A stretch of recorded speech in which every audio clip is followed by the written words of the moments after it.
Day 3 of the Bass Masters at the Woodland Hotel in Ellesmere Port. Another excellent day for you in prospect. The weather's a little overcast at the moment, but I am assured that we're going to have bright spells later on.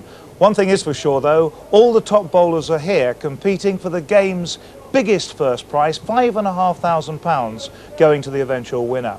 Well, I'm standing in today for Elton Welsby, but knowing Elton's great love for this game, I'm sure he's very sorry to be missing what looks like being a fascinating second round. Let's have a look at the draw then, and the first game up this morning will be Martin Gilpin of Kendal against Gary Wallace of Doncaster. Gilpin won the Champion of Champions, of course, last year at the Waterloo. Wallace, last year's beaten semi-finalist in this Bass Masters, is at 23 the youngest player here. He's considered to be the future #1, and certainly I can assure you he has the confidence to believe that he will eventually replace Brian Duncan in that spot. Duncan, meanwhile, the hot favourite here to win this tournament, had a narrow escape yesterday, winning 21-20 against Peter Varney. It was a brilliant match, which we screen live. Well, now Duncan meets Alan Broadhurst of Wigan. Probably the second round tie, though, of all of them, is Warrington's Tommy Johnston against Noel Burrows. This looks to be an outstanding one. Burrows from Derbyshire, of course, regaining his old form, but Johnston producing the best first-round performance, trouncing the holder, Colin Trousdale, 21-6. That Burrows form found against Ken Armitage, 21-17. Right, well, the Gilpin-Wallace match is already underway on the green. Wallace, this is him, 6-4 on to win this particular tie. Let's see whether he can do it or not. Let's see if he's going to be a future #1 as we join our commentary team of Brian Brett and Hugh Johns. Good morning, Hugh. Morning, Gary. And I wonder if it's going to be a good morning for the other Gary down on the green there, Gary Wallace. They've played two ends. Gary won the toss, set the first mark, lost it. Martin Gilpin scored a single, and Gary has promptly come back here on the second end with a single in the corner down below us. 1-1 then the score, as Gary with these new bowls which are causing so much chatter around Crown Green arenas gets his first one away on a length. But Martin Gilpin, well, he got the line right but couldn't get the weight right. This a fascinating confrontation in prospect.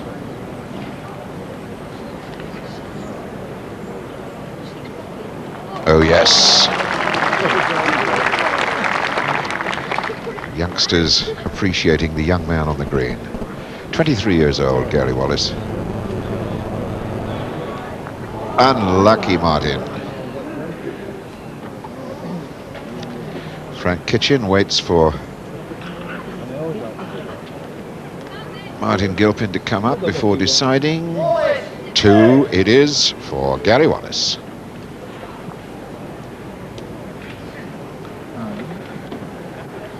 Apart from the quality of his bowls, Gary Wallace has brought a fresh, bright look to the game of Crown bowls. Always immaculate in his dress, Brian.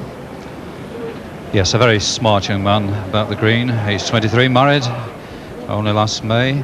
Does his homework, been here, stopping here, locally, and leading like that. What a good advert for the game.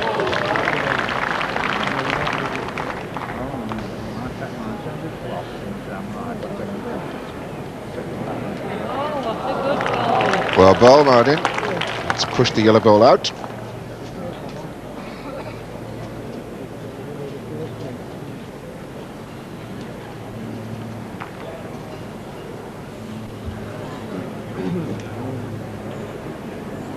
Oh.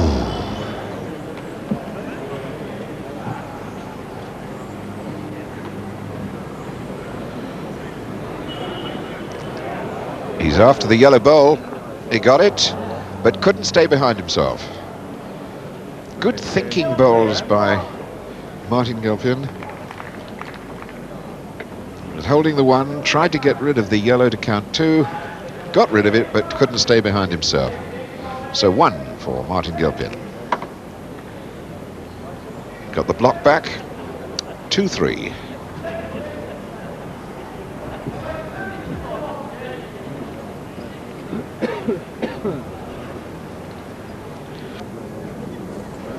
Having a long think about where to place the jack, Martin Gilpin. He had, before they started play, gone out and practiced this particular mark, trying to get into the corners because he'd not been able to play them in his first game against Sheila Speed. But he certainly can play the corners, this man. And that, curiously enough, is a mark that he was a little bit doubtful about when I was talking to him this morning, Brian. He said he didn't know that far end over there. Well, you'd never believe it by the quality of that first delivery. Here's his second.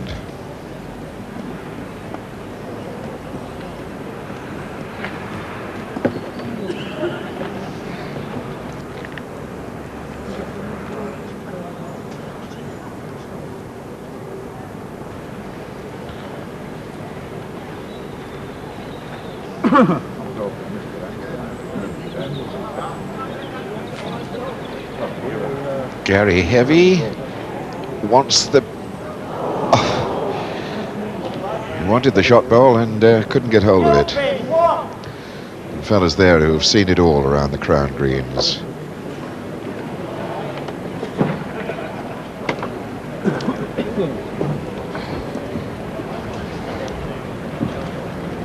So 3-3.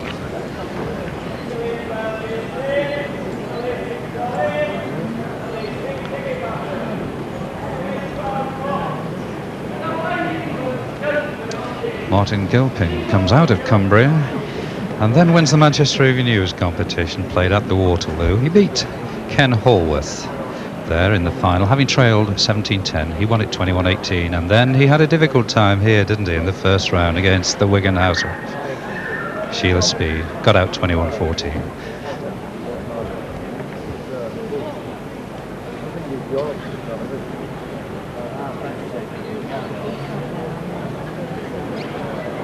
Gary's road is good. The weight a little wayward.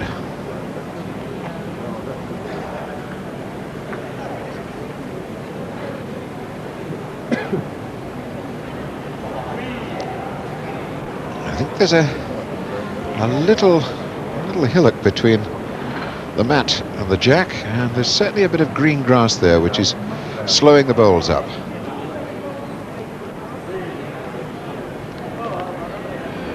Yes, that's a mark that neither of these bowlers found at all. I would think it's a counting blue bowl for certain. Might just be two.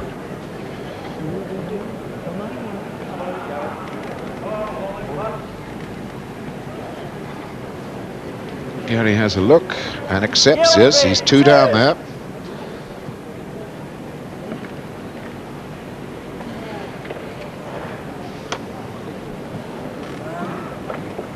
Martin immediately away into that far corner again.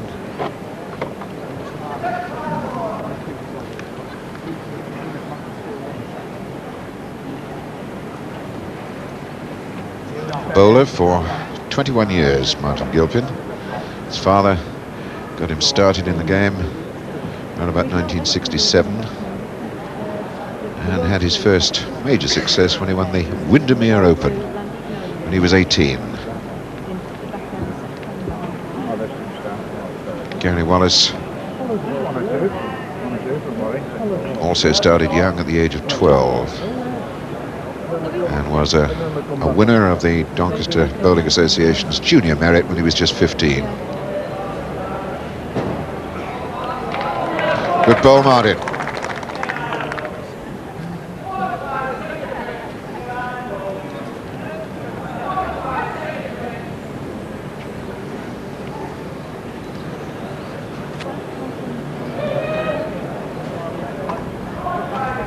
Looks as though Martin Gilpin has got Gary Wallace on a mark that he doesn't like, Brian.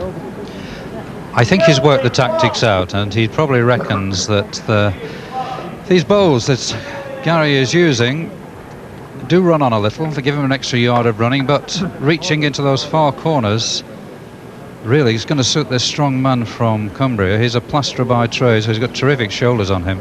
He's not hesitating. He may not have played these corners too often, but he's playing them very well.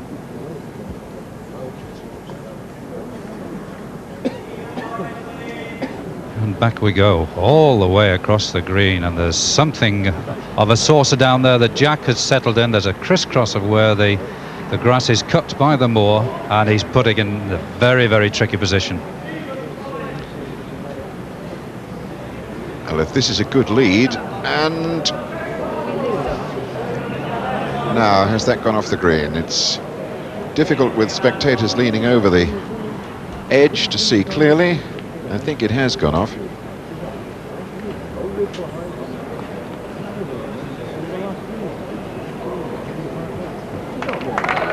Well bowled, Gary. Desperately difficult mark this. The jack in little saucer there, but if you get up over the top of it too strong, the bowl will drop away into the ditch. Now Gary, holding one, needs to stop, or what? Anything. 2'6" from the jack to count 2.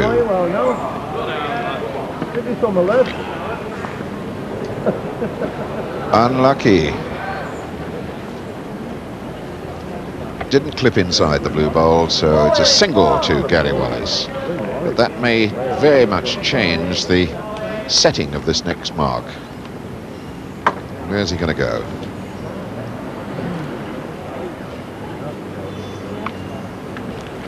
Having a look around, I think something just over the crown into the mid area of that far side.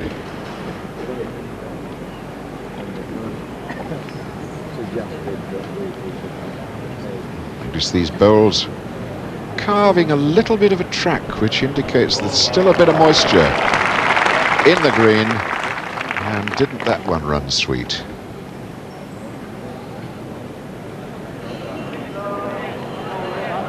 Chance. Unlucky.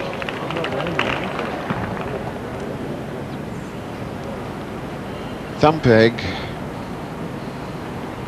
Round peg mark, with the bias being assisted by the slope of the green, dragging it down. Oh, that's two superb deliveries. And that has to be a strike from Martin Gilpin. It's got to go with weight. Must hit something, surely. How can you get through a gap like that? 1, 2, 3, 4 things to hit, and he found the only gap there. Gary Wallace has picked up 2. So they're level at 6 across, and it looks as though Gary Wallace has now got those brand new bowls working for him.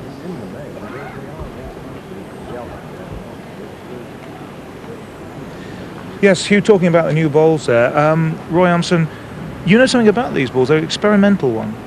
Yes, Gary took a massive gamble yesterday in playing with these bowls. They are the only pair of bowls that have been made in this material. The idea is that it is a composition, it's a new type of composition, and it has a warm feel.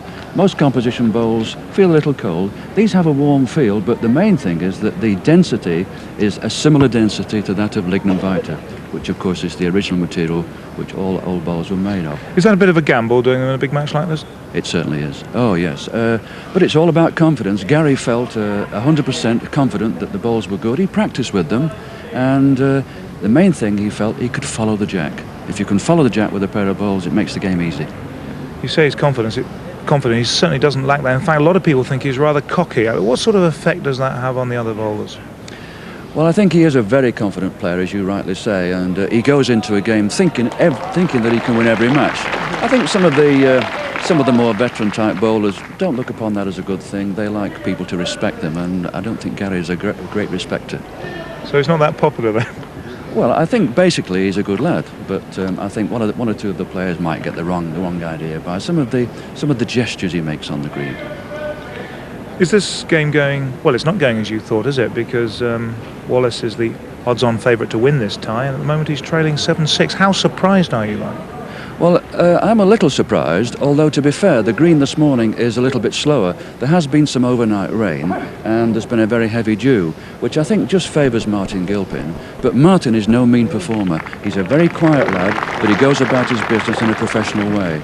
And it could be a very tight match with a close finish, but Gary is certainly expected just to shade it.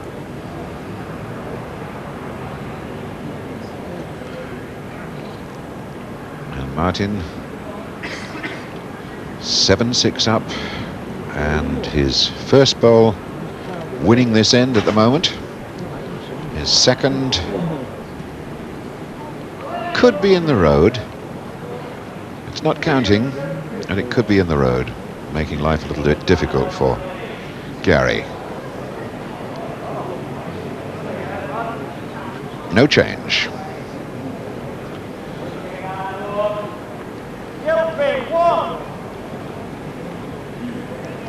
8-6, Martin Gilpin leads. Champion of champions last year, and he beat John Gurney at the Waterloo 21-18. I think he likes the Waterloo green pretty well, Brian, doesn't he? He tells me, he's won a few on there, hasn't he, Hugh? But he tells me he likes it because it's almost a home green. It's only about 50 miles from his home in Kendal. And when you think he's travelling, what is it? It must be over 100 miles down here. And very often to get into the rather keen Manchester handicaps, he has to travel all the way down into Manchester, Salford, that sort of area, and back again. He is the game's longest traveller, and he reckons it's worthwhile because he can play to an extremely high standard. I suppose the odds are right that they favour Gary Wallace, but really, if this fella gets into his stride, then Gary really is going to have a very tough time. Yes, motorway Martin they call him, and he's driving away up the green to have a close look at this one arrive. It hasn't really done too much for him. I think they've met twice in the past, Hugh, that I recall, and I think that Martin, in fact, has won them both. But over the last couple of years, this is a different Gary Wallace. He's grown up and he's a much tougher opponent. He's just squeezed in to win that.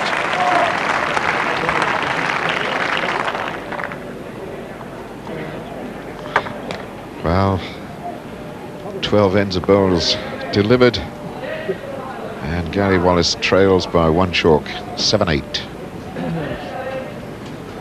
And going down into the leaderboard corner,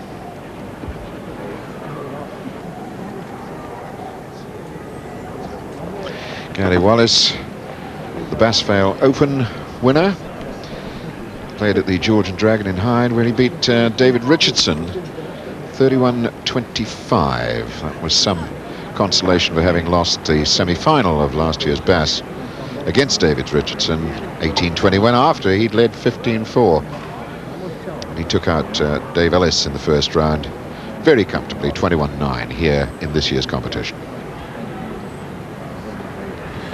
Roy, explain the importance of the jack in Wallace's possession now, because Gilpin was sending a long one down. Yes, Gary's completely changed it. He's come out of the corner. He's come round peg. That's biased towards the ditch. And having the jack is a big advantage because you can tell with what speed you send it out, and usually you can get a good length. Gary's first ball was about 4 feet over, and he's just caught Martin out here. He's come off the top of the crown with a little bit of running. So Gary's counting one. Be interesting to see now where he goes from here. Where do you think he'll go? I think he'll go over the crown. I think he'll go towards the players' pavilion. I think he'll go finger peg over there towards the pavilion. In fact, he's fooled me. He's not gone there. He's gone more towards the corner and surprised me a little because he's going the same length that Martin's just been on, except that Gary's gone in the opposite corner. Why has he done that?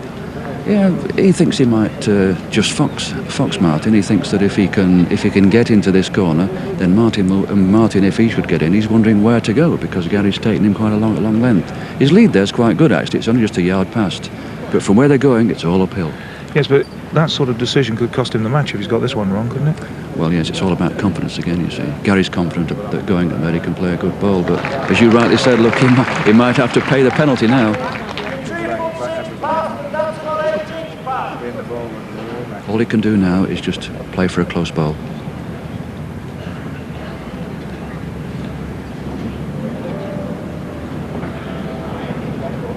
This is going to be a crucial end, isn't it? Yes, I'm not sure whether he's in there or not. Yes, he is. Yes, Gary's just in. He's beaten a really first-class bowl now. It all depends on what Martin can do here. Hugh Johns has got a far better view, of course, up there in the commentary box. Indeed I have, and I got a beautiful sight of that last bowl from Martin Gilpin. That was a marvellous end of bowls, and that last bowl was a beauty. Took the yellow bowl out and stayed for 2 for Martin Gilpin. 10-8 he leads.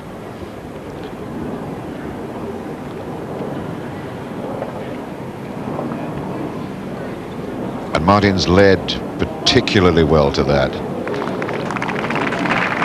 They're not hanging about, these two, Brian. Quick fire stuff, isn't it, Hugh? Almost as quick and as noisy. They're playing above our heads here at the Woodland Hotel. But Gary, really, he doesn't like to be behind, you know, and it might just start gnawing at him. He's getting bowls close without counting. The important thing, Hugh, at this end is that if Gilpin wins it, he's in a position to get back to the far corner, and I think that may well also have determined the mark that Gary has just set. Here's the roar of that departing plane overhead. Will match the roar of applause that comes up for another marvellous delivery from Martin Gilpin. The adrenaline is certainly flowing down on that green there between these two fine bowlers. Hey, that's close. It's won it! Superb!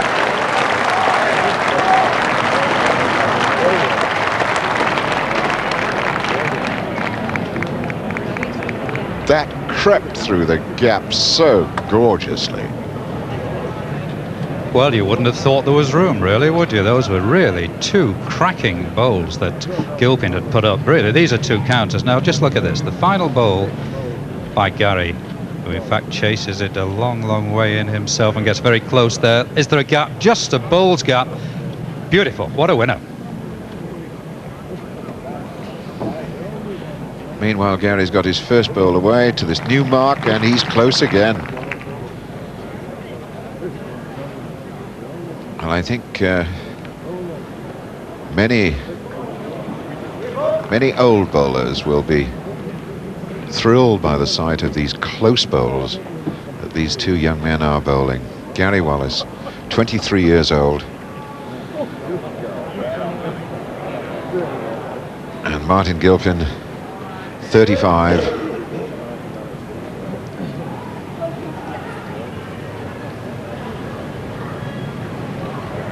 He sprints away. Sneaked past his short bowl, but I don't think enough.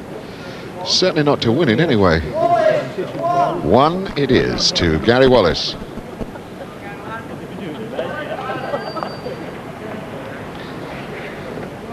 Ten across. 16 ends of bowls played. 20 chalks scored. Equally distributed. And down into the corner underneath the leaderboard where the grass is green and holding.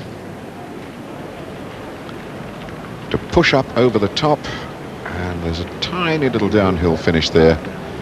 If you don't get it quite right, it'll run on some small distance before the lush green grass arrests the progress of the bowl.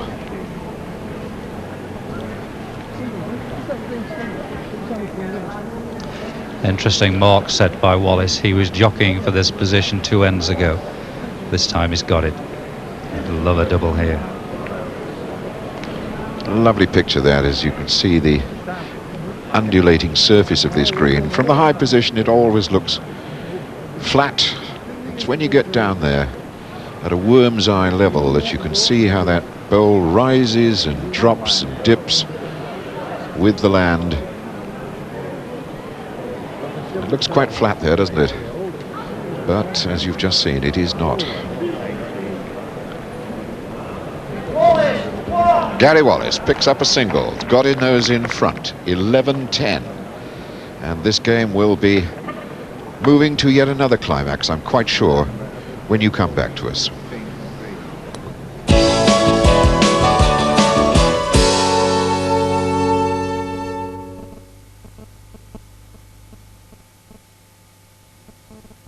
Now you can get a whole year's interest-free credit on Sony products from those awfully nice comic people.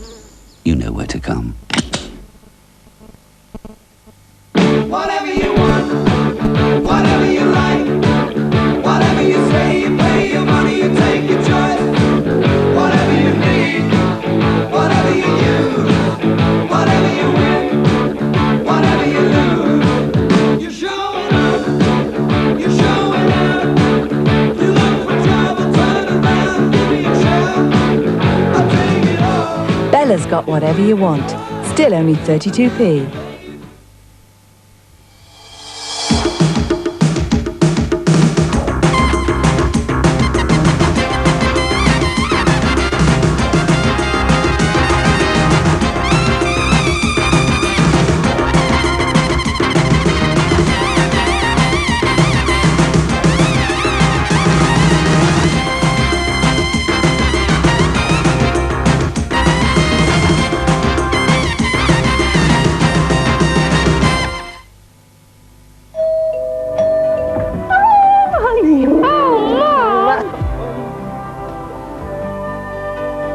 Did it rain? No, all the time. But you had fun. Pretty exhausting, really. And we run out of golden drummers. Really? Tender turkey, shaped into boneless drumsticks, coated in crumb. It's great to be home, Mum. Bernard Matthews Golden Drummers. Good to come home to.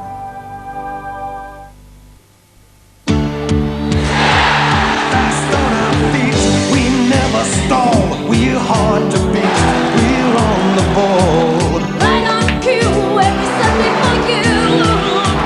Sport in the news of the world. We pack our hunches to bring you news. Don't pull our punches, show the naked truth. The sad stories of the sporting glories. Sport in the news of the world. Action shots on more as hot. Bottom to top, it's got the lot. Sport in the news of the world. All the biggest names, that's how we score. We're ahead of the game. Headline news and interviews. Sport in the news of the world. Right on cue, every Sunday for you. Sport in the news of the world. News of the world. Sport in the news of the world.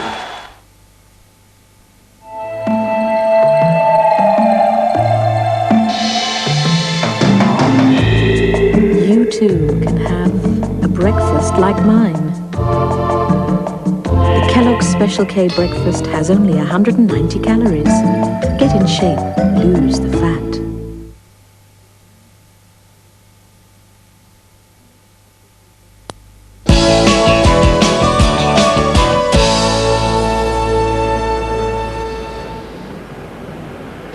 And while you were away, Gary Wallace picked up another single, set a mark down here by the leaderboard, and hasn't really found it all that well. This is Martin Gilpin's second and final delivery to this block. If it stops, it counts.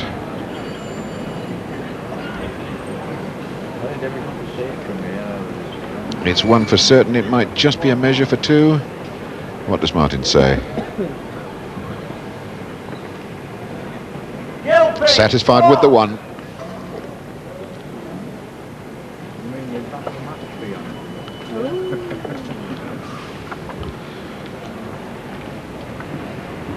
As close a game of bowls as you'd ever want to see by two very, very talented bowlers. And both in good nick, of course.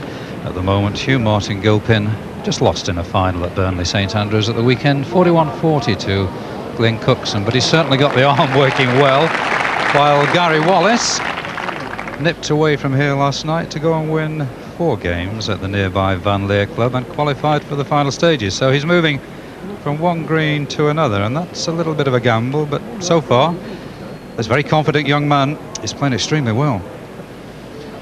Yes, I think apart from anything else, Brian, he wants to get as much practice with these brand new bowls as he possibly can on every type of surface.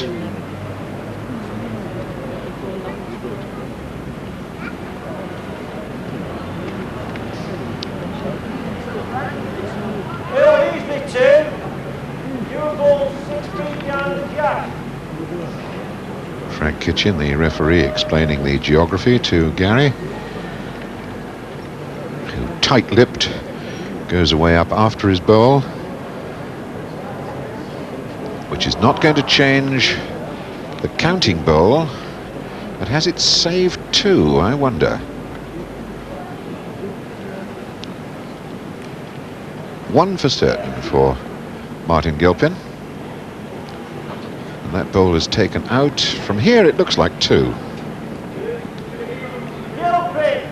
2 it is.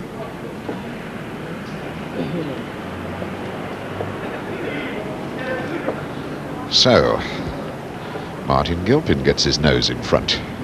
13-12.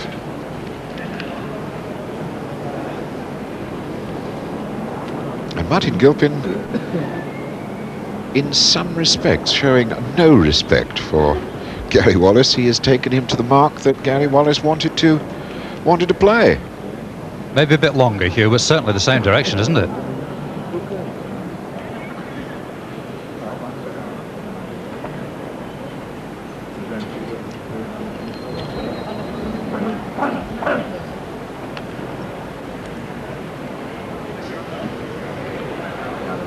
Run a bit more. That'll count at the moment.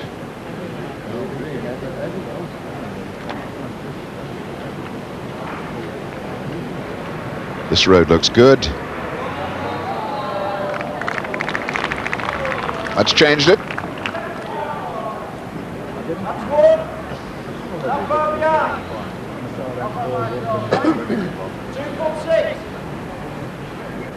Well, I shouldn't think the bookies are doing much business down in the area below us at the moment. You can pick what you like as the winner here, Brian. Yes, and everybody is sort of riveted on the action on the green. Another one there to Gilpin, so the bookies are doing no business at all just at the moment. They might very soon. 14-12. Martin Gilpin leads. Good crowd here for a chilly morning, 10:30 Friday morning here, with the skies overhead dark with cloud, but a very, very good crowd around the green, huddled up against a cool wind that is blowing around. But a really heart-warming game of bowls going on down here.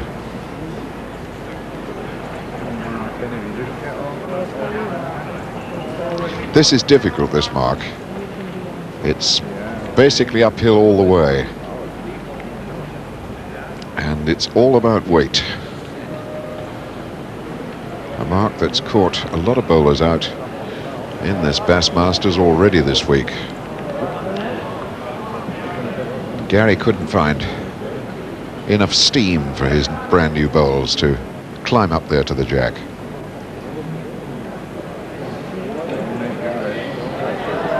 Find the gap.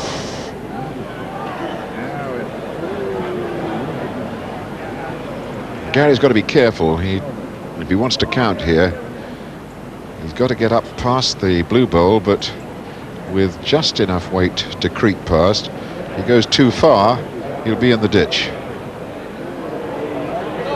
Oh, he did need to hit, because he would have been in the ditch otherwise. And it's a super bowl.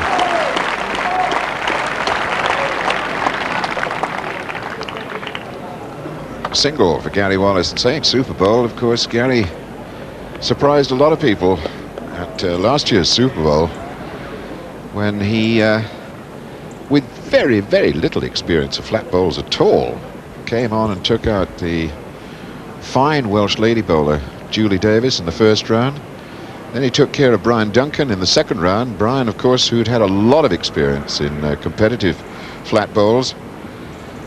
And then came up against David Holt in the quarterfinal, a bowler who is renowned on both codes, flat and crown, and did not reach the semi-final. Although he took a set off David Holt, he beat him in the second set 7-1 and only lost the third set 5-7.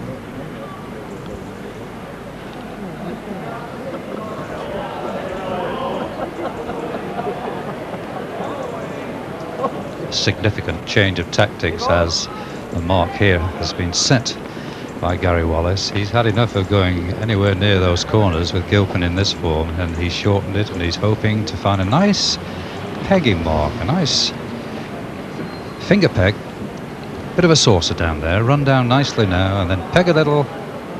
Beautiful.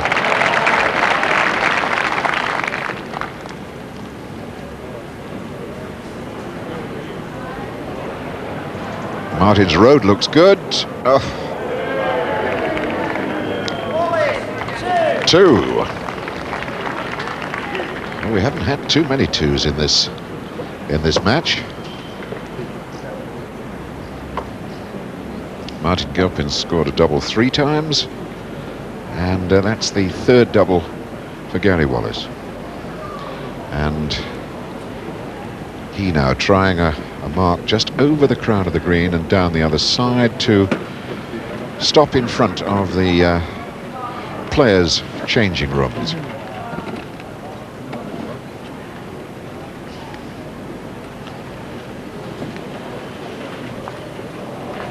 Followed the jack perfectly. Thumb peg.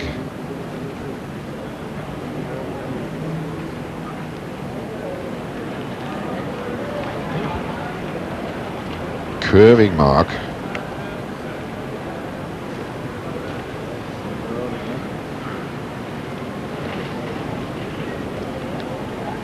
Crown of the green assisting the bowl down. This is an important bowl for Martin Gilpin. He can't afford to give away another double here. It looks very good. Might just have won it, I wonder. It laid down. It has won it. Yes.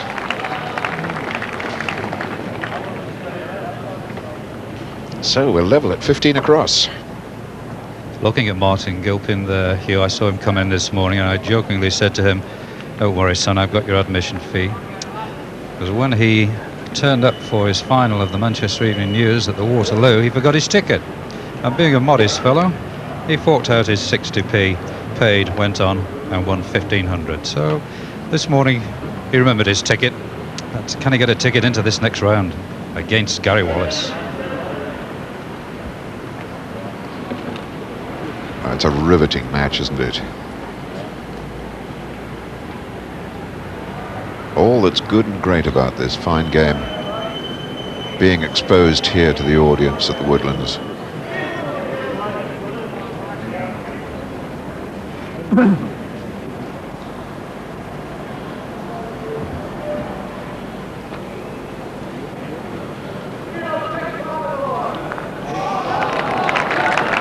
That'll take some beating.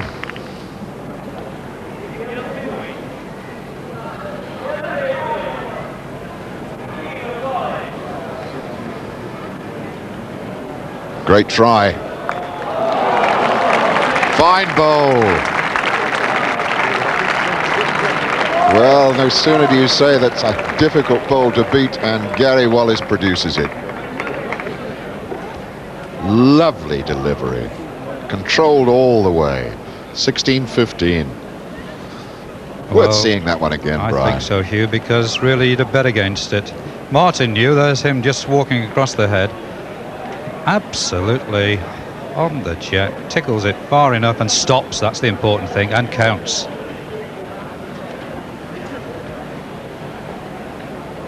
And And this looks to be a very naughty little mark. Isn't this the mark where he played and built that big lead against David Richardson in last year's semi-final? Absolutely sure of that, Brian.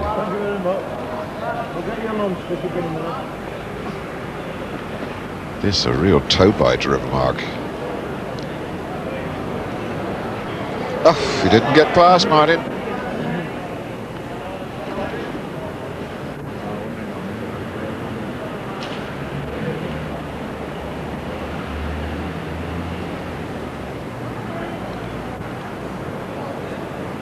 Just getting the bowl away almost with a wrist action, hardly any backlift at all. Beauty. Martin fast into his action. Trying. But a single. Gary Wallace.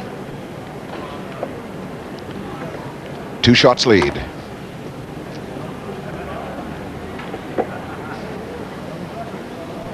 $17-15.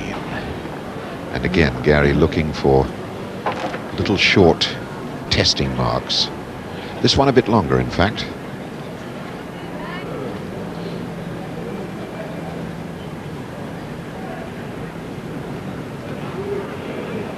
What's his lead like? Little heavy. Yard through is the signal from referee Frank Kitchen.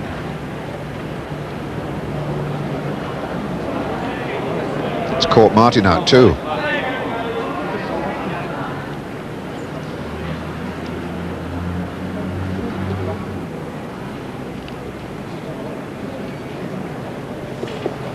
Gary Wallace then. It's there to be won for Martin Gilpin. Anything inside a yard and he wins it. There's the winner. Bingo.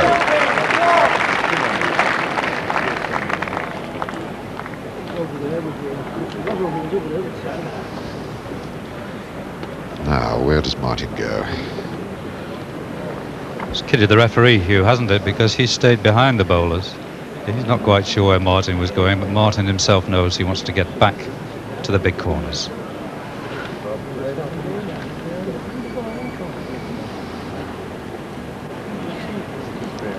Very much about weight here, and that lead bowl needs to stop.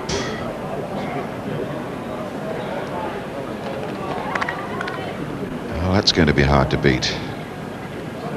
If the weight isn't dead right, it'll either pull up short or go flying through into the ditch.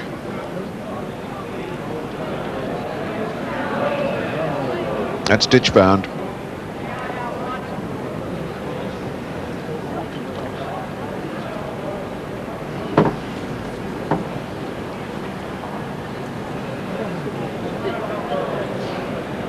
That weight looks good. That's a jolly good 2 counter at the moment. Now, can Gary Glitter pull another one out of the bag? No, that's not going to do anything at all. That's another one in the ditch. Cracking 2 bowls then from Martin Gilpin. 18-17 he leads. And this game, which has been close from the very start, is still delicately balanced.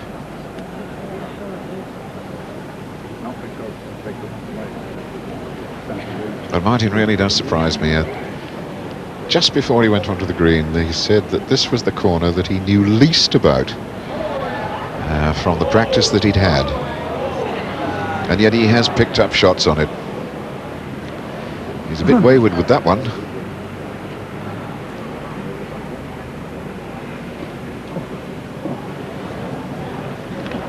Gary's line is good. Barry's weight is pretty fine too.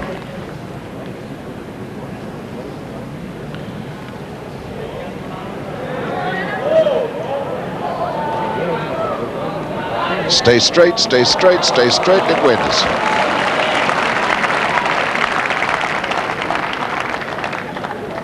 It's an area where there are two little tiny crowns, isn't it, Brian? If you can find the gap between them, it just gullies into the jack. It does, and then if you're not offline, it makes you look a bit of a mug. If you get too low, you're in trouble. He might do something dangerous. Took one out and replaced it with one. 1917. Martin Gilpin leads. And already the buzz around the green here. Is this an upset? Is Gary Wallace, who came so near last year, is he going out of this competition? An upset only in the what would be the removal of Gary Wallace. In no way did Martin Gilpin start this as a rank outsider. His form book is very, very impressive. Twice winner of the Cumbria Merit.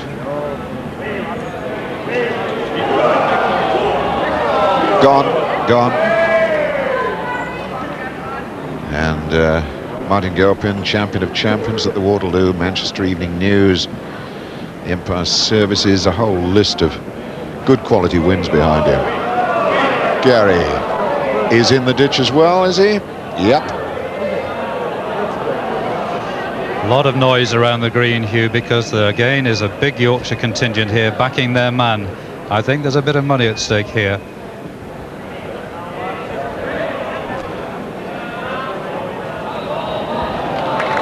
Oh yes, that'll take some beating. Though a little nudge on that bowl would send it into the ditch. And Gary's coming up with some weight.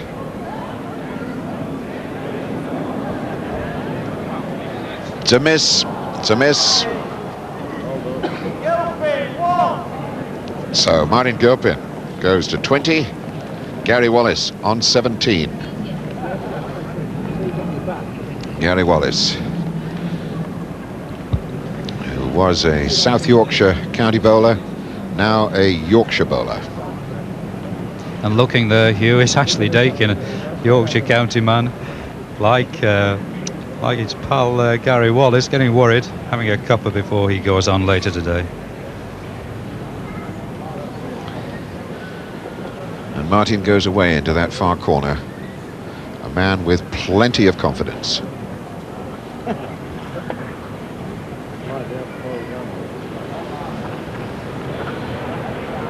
Well on line. Oh yes, that's the way to lead when you want one for the match. That is the way to lead. That is an absolute classic bowl by a man who's come out of Cumbria, motorway Martin, all the way down the M6. Long distance player and a long distance bowl right on the kitty. Bang in front. Frank Kitchen confirms to Martin that he's just 4 inches short of his target with his, at this moment, match-winning bowl. And this isn't going to be far away either. Well, I think surely Gary has got to go with some weight here. He's got to hit something off. There's I would have thought no way that even Gary Glitter can find a drawing bowl to beat that 4-inch bowl of Martin Gilpin's.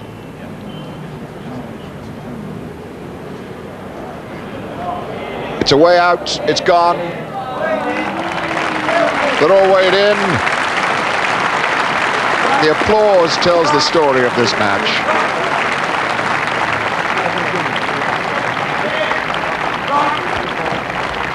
Totally riveting game of bowls. Martin Gilpin taking out this young man, Gary Wallace, in a game there's hardly been more than a shot between them until the very back end. And from 15-17 down, Martin Gilpin just took charge of the game, got the block in his hand, and Gary could not do anything about it. A run of 6 shots took him away from 15-17 down to win it 21-17, a game that has had this audience here at the Woodlands this morning just under an hour of bowls, and nobody has left this green. They've been absolutely enthralled by it. I wonder if this is a sign of more beautiful things to happen today here at the Woodlands.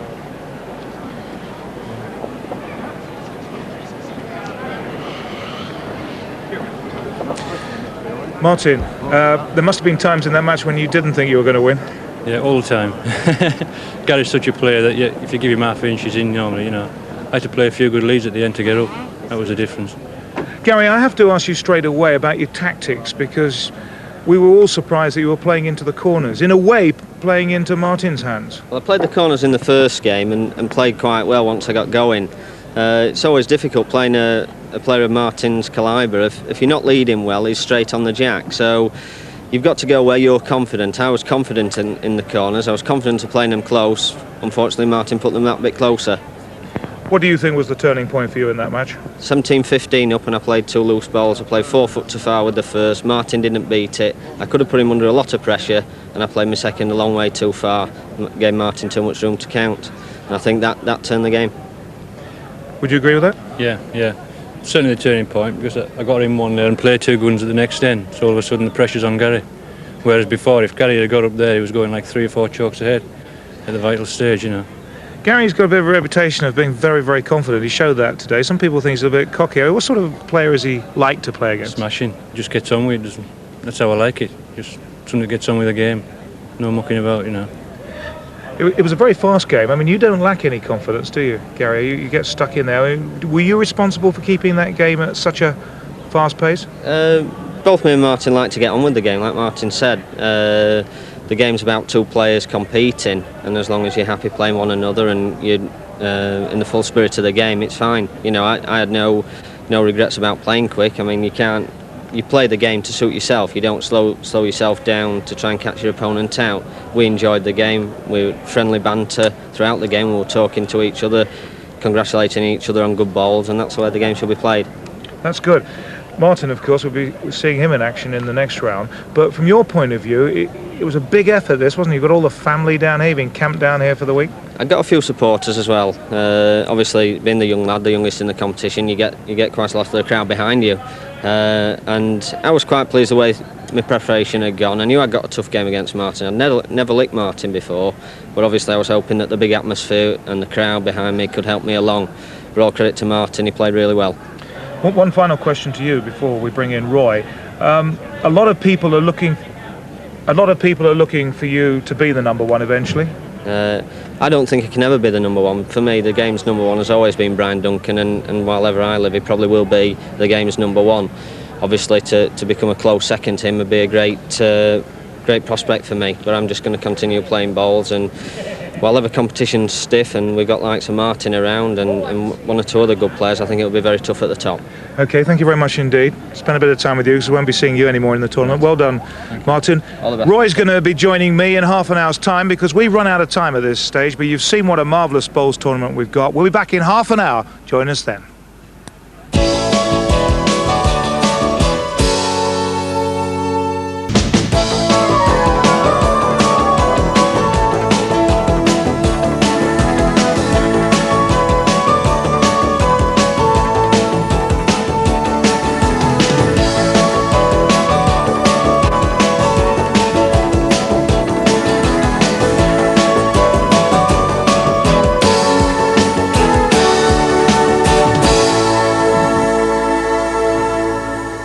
Yes, welcome back to the Bass Masters at the Woodland Hotel at Ellesmere Port. Now, if you were with us earlier this morning for our session, you would have seen a superb match. Those who were watching, I know, will confirm that. A brilliant game before Martin Gilpin finally beat the youngest player in the tournament here, 23-year-old Gary Wallis, 21-17. Well, playing on the green at this very moment now is a good game in prospect with Mike Smith from Muirfield in Yorkshire playing Len Higginbottom from Atherton. Now, Smith in the blue colour is one of the 5 Yorkshire players who all got through the first round. Higginbottom, playing in yellow, is the game's Mr. Moneybags. He's won more money than any other player, nearly £30,000 in recent years. So can he add the biggest prize in the sport, £5,500 for the winner of the Bassmasters? Indeed, can Higginbottom become the first ever player to win this particular tournament twice? We can get a better guide now as we join our commentary team for this session, Roy Armson and Brian Brett. Well, thank you, Gary. If Higginbottom is going to do it, he's doing it the hard way, I can tell you, because this is a game into its 25th end. 15-14. Higginbottom leads. And certainly after the champagne of the Gilpin and Wallace affair, we've got some real ale here. Rich in flavour, coloured in character. Two very experienced players. Higginbottom, a college lecturer from Atherton, and Mike Smith, self-employed roofer from Dewsbury in Yorkshire. Len Higginbottom having to work very hard, just taking that lead as we enter the home straight. Smith, a highly respected performer, just run out there. Distinctive style there of Len Higginbottom. Won him a load of money over the years. He's a great corrector. Now there needs a hit. He's got it to count 2. Higginbottom, 2. So another 2. Len Higginbottom opens the gap. It's never been more than 3 right from the early stages. Len Higginbottom in a corner position and with the lead of 17-14. Roy Armson, this has been a sort of a gritty, dour battle after the sparkle of that earlier one. Have you got a feeling how it's going now? It certainly has. They've been sparring with one another. They've tried different tactics. Len's playing now about 48 yards, finger peg just through the crown, the kind of mark that he likes to play. And I can't help thinking that Mick has played a similar game, and I think to overcome Len, he's going to have to change. He's going to have to find something different. I know that this is the length that Mick prefers, but it's no good against Len. I get a feeling that it might be all about leading these final stages. Referee Mary Ashcroft, as usual, busy around the green, looking at the bowls. Blue ball, instant decision. Just advice there to the players so they know exactly how the land lies. Higginbottom, second bowl. Now then, can it peg? Enough, just rolls on. Counts. Mike Smith, the man with the bad back, although he looks all right here, he's still running. Oh, his line looks nice. Oh! Another rub against him. Last 2 ends. A bit of woodwork collision, and it's gone the way of Higginbottom on both occasions. Another single. 18-14. Higginbottom very quick, isn't he? He's a quick player, is Len Higginbottom, Roy? Yes, he's got used to playing this length, and as you say, there's no he doesn't need to think. He knows where he's going, he knows what he's going to do, and once again he's sent the jack round about 48 yards, not right into the corner. Len doesn't like this jack to go right into the corner. From his previous experiences here, he knows that if he counts the end and the jack is right in the corner, it's very difficult to get out. So he's played quite a good lead here, just about a yard past. Yes, and in that corner at least 3 ridges that make it difficult to play away from. They can move the footer within a metre from where the jack settles. This looks useful. Mike Smith right on the jet.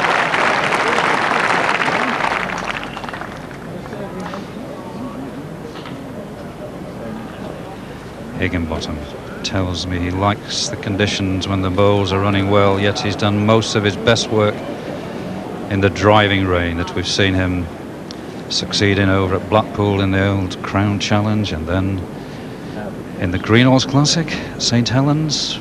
Both occasions absolutely teemed with rain. This time the sun is shining. It's a lovely morning. Certainly one to Mike Smith. He may settle for the one. Smith. Yes, needed it. And I wonder if he'll change now, Brian. Will he change? Will he go to a shorter game? Yes, he has. He's playing finger peg out of the leaderboard corner, round peg, bias towards the ditch, going now about 28 yards. And from this position, it's all uphill. He's a clever player. He sets off on his little triangular tour of greens at times. Just has a trip around, trying to confuse his opponent. Length lead. Higginbottom will always play far enough, and on a running green, the danger is he may play through. This is better.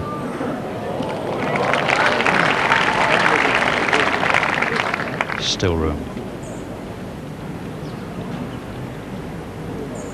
Yes, Mick set the trap, but Len didn't fall into it. His years of experience have told him that he needed to reach up here. Unlucky ball there from Max Smith.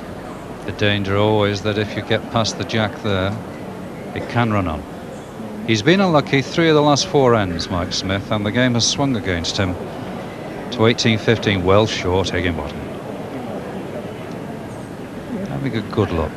Still the 1. The yellow disc. That means another 1. Len Higginbottom, 19. Mike Smith, 15. And Len now unable to get the distance he wants, but certainly the direction with the jack. 47-year-old Len Higginbottom won the Victoria Trophy at Stockport last season to qualify,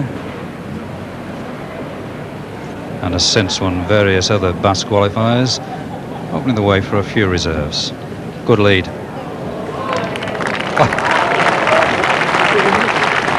Well, he needs 2, that's 1.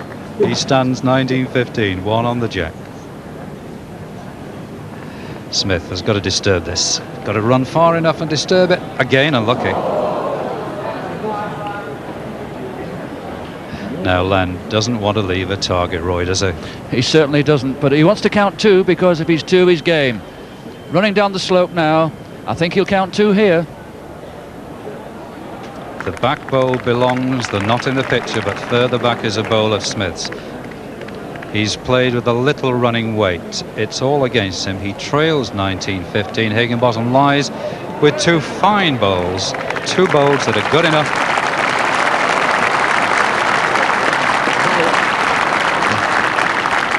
Warm applause from a very good crowd here at the Woodland as they see one of the favourites, Len Higginbottom, finish a very tight game, 29 ends, finished it with a double, and finally got out against a very gritty Yorkshireman, Mike Smith, 21-15.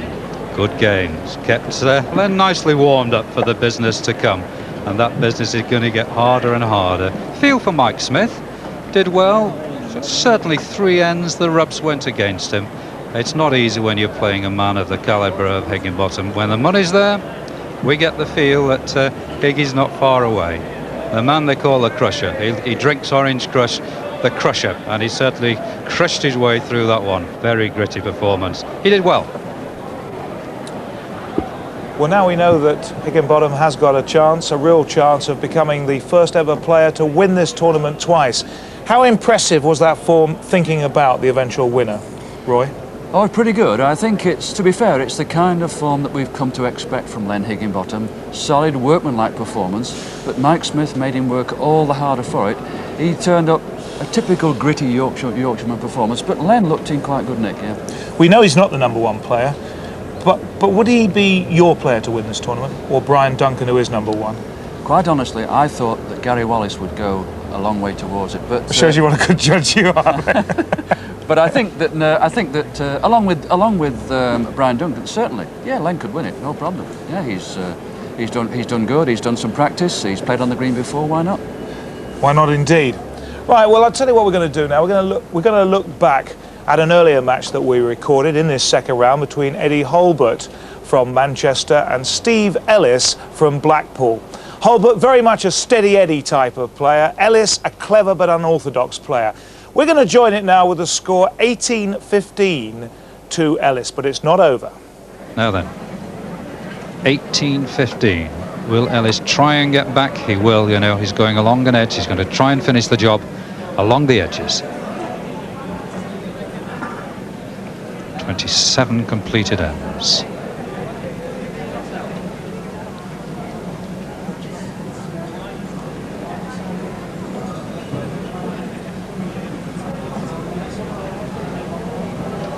Needs a lead. Needs the jack now. Just rub it. No. Foot and a half through. But this shows the amount of swing the bowls take as they approach the jack. But he's well short again.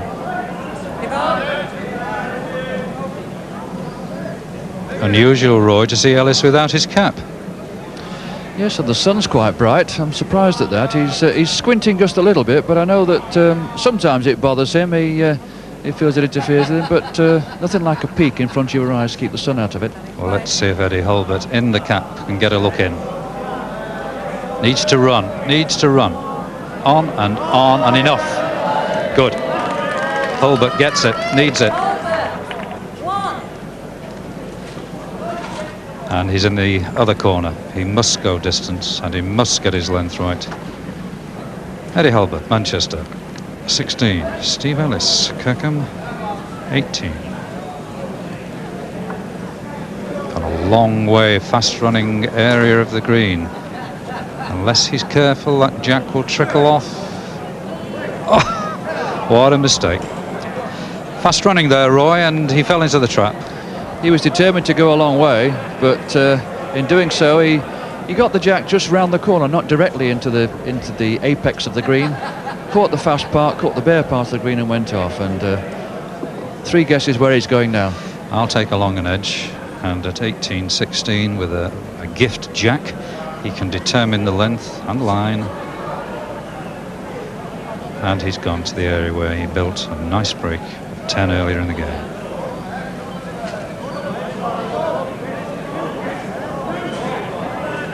Spot him. Did well. Well done, Hulbert. Good bowl. Fine response from Eddie Hulbert. Steve, give him that bowl. An awful lot of land to work in. Can't do it. Got a back bowl. Hulbert aware of it. Urging his ball on. Line is good. Good bowl. Holds 2. Steve Ellis just waiting on the footer. Just wants some advice. How short bowl is. He's weighing up whether to strike or not now, Brian. He's not sure whether to strike or just play and chance of getting second. Difficult to get at the jack, but playing with a little running shot here, trying to make a connection. Topside won't drop. Leaves 2.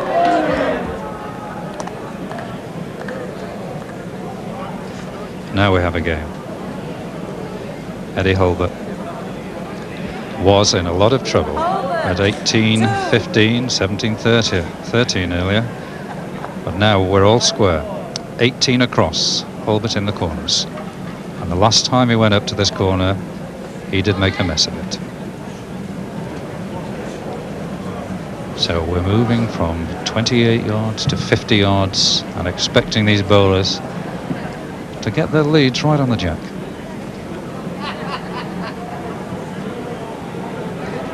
Well, what a good bowl. What a pity he's just nudged it too far. This really is a fine lead. Ellis does play the corners well. He prefers to play shorter. He's followed the wood.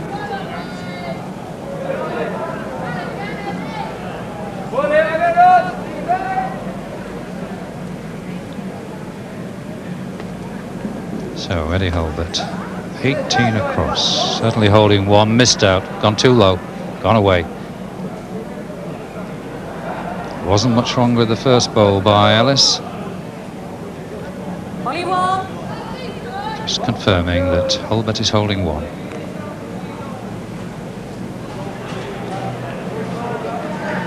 If his length is anything right, he's got it. Oh, what a good bowl, cracking bowl.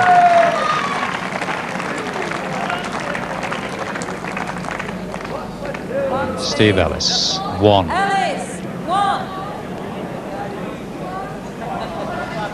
And Eddie Hulbert paid the penalty there for not getting 2. If he'd have had 2 balls near to the jack, he would have prevented Steve from doing that. He did ask whether it was 1 or 2, and that eliminated the strike, with it being only 1. But now he's picked out some more land. Needs to stay on the jack, trickling and trickling, just on the top of a bank. Right, Steve Ellis, 19-18 ahead. He's hoping that he's got his weight right. It will trickle down to the jack. That's a fine bowl. That really is a good bowl.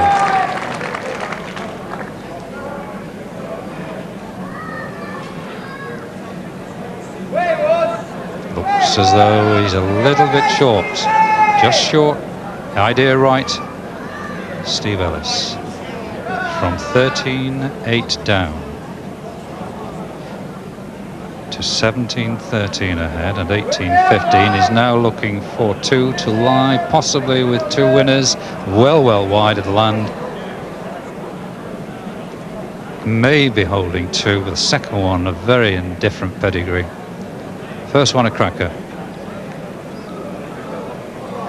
Sportingly, Steve Ellis indicates 1, so that now means Eddie can afford to go with a running bowl, try to take out the bowl or the jack. Missed it, still the 1. Steve Ellis. Ellis, 1. Against Eddie Hulbert. It's all against him now, 20-18 down.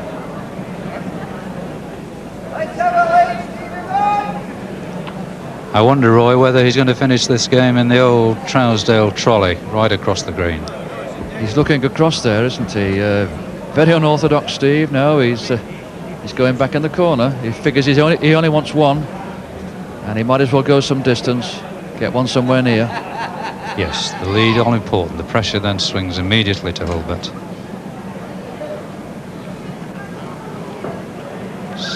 Bangs the leg in. Irritation. Is the bowl far enough? He'd have liked it further. The line was so good. Hulbert, a nice sighter, just nudged past it.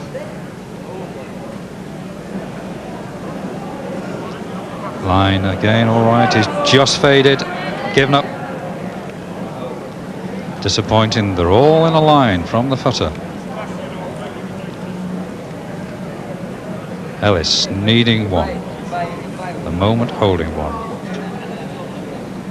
Wants to get closer to the jack. Just running up and up, improves. Good bowl, good bowl. It's a fine bowl for game. Hulbert very quickly into it. Chases the ball through. Chases the ball. Can he get through? He can't get through. It's over. It's all over. Steve Ellis. Fine win. Trailed early on, came back, had a good lead. Big break in the middle. Finally beats Eddie Hulbert from Manchester. Steve Ellis the winner, 21-18. Yes, in the end, Steve Ellis doing it.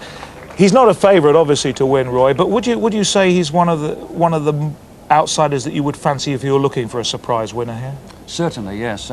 Steve's got a very good record. He's won the Greenhalghs Classic before Granada television cameras. Certainly, Steve could get to the final. Right, well, this afternoon, of course, we can continue with our coverage at 2 o'clock, and there are 2 outstanding matches. Tommy Johnston against Noel Burrows, and, of course, Alan Broadhurst trying to do what very few people can do and beat the #1 Brian Duncan. Let's first of all look at Brian Duncan against Alan Broadhurst, and I want you to take us through a very close finish last night when Duncan nearly got beaten by Peter Varney. Yes, that's right. Really, I thought that Peter Varney would win because he played 2 real super bowls at the end there. But Brian Duncan, the shot that he produced was absolutely brilliant. And there's Peter with that lovely left-handed style of his. And he had 2 really good bowls. And as I say, I thought that he would win. And then Brian just produced that magic shot. Can you tell me, and people who haven't got the knowledge of bowls as you have, Why is Brian Duncan really so outstanding? Why is he the number one? He has a natural gift, a natural talent, and his consistency is amazing. It is a God-given gift that he has, and he's just brilliant. He had a bit of a close shave here, though, didn't he? Oh yes, well it can happen, you know. I mean, Peter Varney was really superb, and he was very sportsmanlike in defeat. He said, okay, I gave it my best shot, played the best 2 balls I could play, but how can you legislate against something like that? A player changing his peg, coming like that, and finishing it off in that way. Absolutely superb, Brian Duncan. Of course, in all sports, including bowls, the real champions are the guys who can produce it out when it matters. Oh yes, under pressure all the time, and Brian's been under pressure as the game's leading player for around about 20 years, you know, but he copes with it marvellously well. OK, tell me about Alan Broadhurst. Now, is this a good match this afternoon? I've said it is. Can you back me up with that? It's a really fascinating match because I well remember 10 years ago, the final of the Waterloo. Both these players played in that, and I was actually in the last 8. And if I'd have won, I'd have had to have faced either of these 2 players. And I was glad because it was 21-19 to Duncan, but it was a superb match. Now, if this afternoon's match is anything like that, it'll be brilliant because Alan's a real fine player. Now, that one you would expect Duncan to win, but what about Burrows against Johnston? Oh dear, yeah, that's a real nail-biter. The bookmakers are just going in favour of Johnston, actually, but as you said before, Noel Burrows is just recapturing some of his old form. Well, we can show you that now with his match against Ken Armitage, which he went on to win 21-17, and he really sparkled in this yesterday, didn't he, Burrows? He certainly did. I know before the game some people thought I was a bit hard because I said that Noel wasn't quite as good as he was, and yet really in this game he reproduced it. So maybe I've done him a favour. So this afternoon's session, 2 matches. Oh yeah, superb, absolutely brilliant. Yeah, they're really going to be really fine bowling today. There's been some this morning, but this afternoon should be even better. And it's sunshine now. What difference is that going to make? The players will love it. They like the sun on the backs. I think of the Johnstone Burroughs match, Noel Burrows will like the sun on his back just that little bit better. Tommy, I think, in all honesty, and Tommy's a real honest player, that's why he's so popular, he would have preferred some rain. Good. So we'll be back with our commentary team, a few Johns, Brian, Brett and yourself. Looking forward to some excellent bowls. Just a reminder, that is the end of our morning session. We've had 2 sessions for you this morning. We'll be back from 2 o'clock to 3 o'clock with live coverage of 2 outstanding matches. Can the number 1 in this sport, Brian Duncan, be toppled? Has Noel Burrows got the winning touch again? We'll find out at 2 o'clock.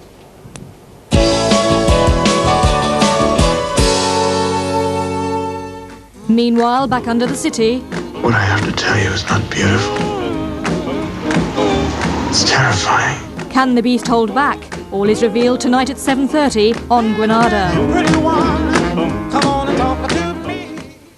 How about this for a greasy lot of washing up? Fried potatoes, baked beans, beef burgers. So let's see how many greasy things a squeeze of fairy can cope with compared with the best of the 4 other leading washing up liquids in the country. Are you ready, boys? Ready, Nanette! Oh, those fairy suds are looking very good. Oh, don't forget the frying pans, will you? They're not coming out very clean now, are they? Greasy. Fairy's still going strong, though. Look, not a trace of grease. It's done the lot, Nanette. So just think, if a squeeze of fairy will wash up for this many cubs, a bottle could wash up for a whole jamboree. Hope you put the cat out and turned off the gas, you can say without any reply. But what about the bran flakes? Real Kellogg's bran flakes is what they all reply. They're tasty, tasty, very, very tasty. They're very tasty. Never drink the water, we ought to send some postcards. I think there's a crab by your toes. But what about the bran flakes? Real Kellogg's bran flakes is what they all reply. They're tasty, tasty, very, very tasty. They're very tasty. Kellogg's bran flakes. They're very tasty. At World of Leather, we've reduced everything, including some X-display models at substantial discounts. There's interest-free credit on purchases over £500. You'll find our smallest prices in our biggest summer sale. Hurry up, boys, you'll be late. Good morning, missus.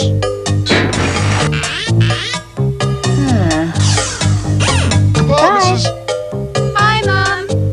Tea ready yet, Mum? Just a moment. This kitchen's nice and new. but it isn't nice and clean. But it'll be clean in a flash. Flash is faster than other liquids because used neat, it starts dissolving greasy handprints on contact, on tiles, on sinks. So when you've got to dash, wipe out dirt in a flash.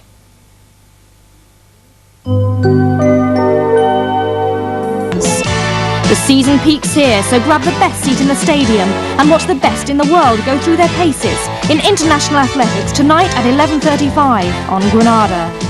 Crown Green bowling in a few minutes.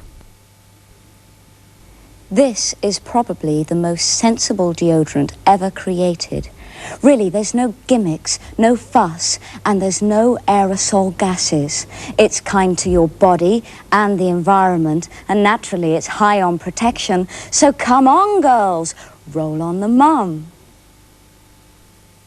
Whatever you want, whatever you like, whatever you say, you pay your money, you take your choice.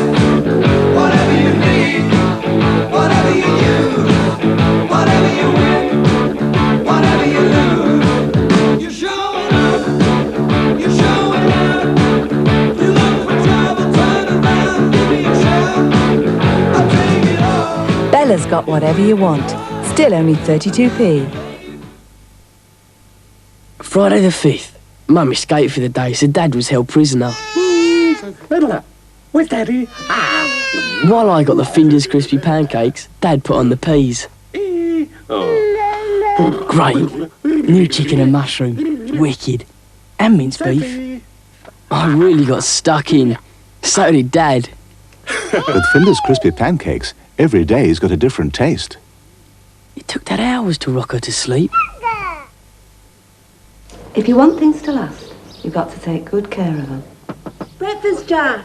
Jack thinks I'm giving him these new Kellogg's Common Sense Oat Bran Flakes, 'cause they're crisp and tasty with raisins and apple.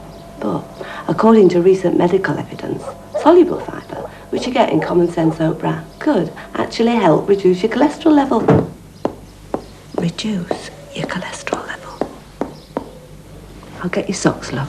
Anne thinks I eat these because they're tasty, but according to recent medical evidence, soluble fibre... Kellogg's new Common Sense Oat Bran Flakes. Deep down, you know it makes sense. Good for a few runs yet, mate. Oh, Philadelphia. I'm sorry? Philadelphia. Oh, no, it's light Philadelphia, actually. It looks the same. Yes, it does, doesn't it? And it tastes the same. But light Philadelphia has only half the fat. Oh, lovely. So, if you've only had half the fat, that means you can have the other half? Light Philadelphia, half the fat, but not half tasty.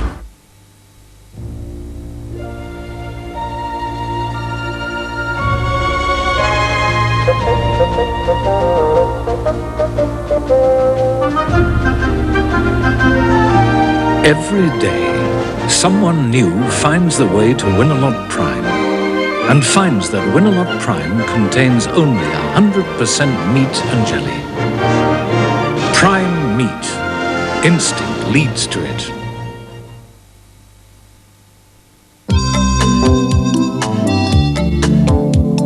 Considering a winter holiday with a major holiday company, but looking for something exotic in the Caribbean, like the beautiful Dominican Republic at 2-week prices from £299, or perhaps for a little more, Hawaii or the USA. Then all is revealed in Air Tour's brand new brochure. As you can see, Air Tours have taken winter sunshine to the extreme. Air Tours worldwide. Get into a copy today. The Saint, Taggart, War and Remembrance, our new series starting on ITV. TV Times highlights the new season this week.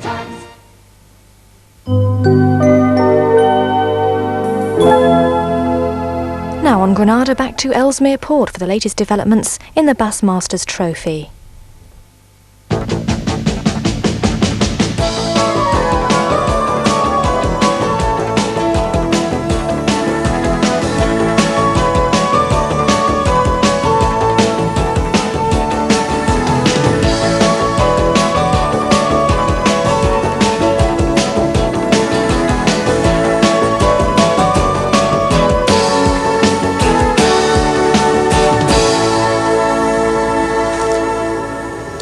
Yes, it's day 3 of the Bassmasters here at the Woodland Hotel at Ellesmere Port. This afternoon session provides 2 outstanding-looking second-round matches. In a moment, the eagerly awaited clash between Tommy Johnston of Warrington and from Derbyshire, Noel Burrows. And then later on, the sport's #1 player, Brian Duncan, in a tricky tie, it appears, against Alan Broadhurst of Wigan. Well, it's a lovely sunny afternoon here, a good appreciative crowd for our live coverage of the Johnston-Burroughs game.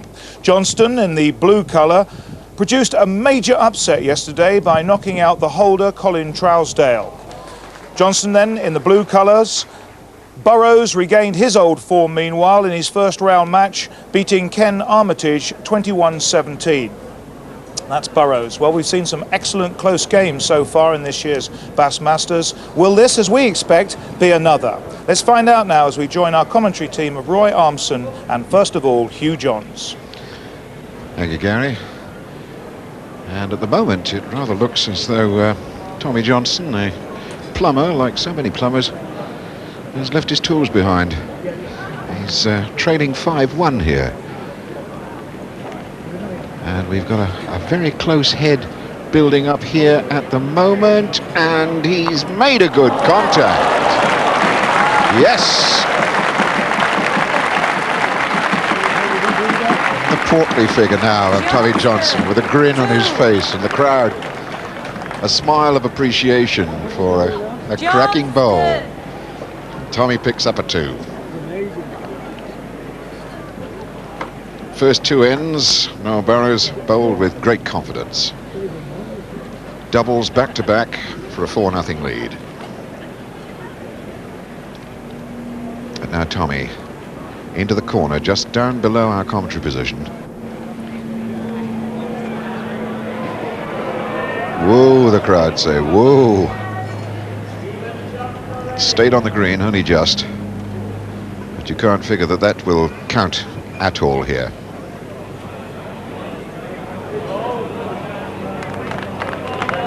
Oh, that's a beautiful delivery from Noel Burrows. And a warm round of applause by a crowd here now, warmed by afternoon sunshine.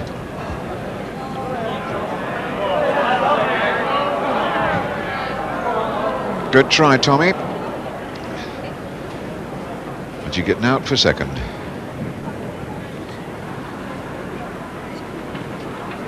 Again, this line looks good. Creeps in for a 2. No, just rolled down the hill afterwards. A single to Noel Burrows. The clear voice then of referee for this game. And it's good to see Mary Ashcroft out there taking her rightful place as a referee in this big Bassmasters competition.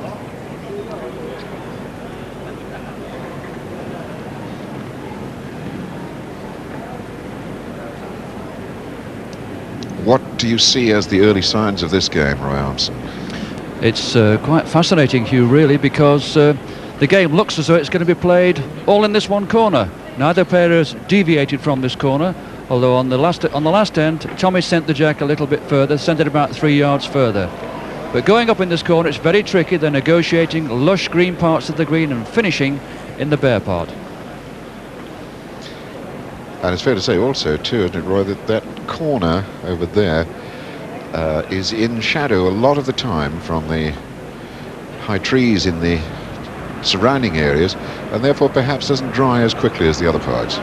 Yes, and also I think what will happen is, because it's shaded, the players will be asking Mary Ashcroft, the referee, for some information as to how far the balls are away from the jack.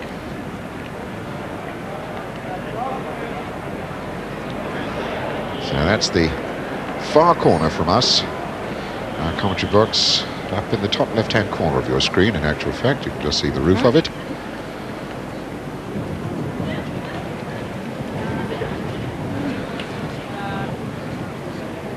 Wait for Tommy to arrive and confirm what the score is here. Burrows, 1. And clearly Noel Burrows from the voice of Mary Ashcroft gets a single, goes into a 7-3 lead.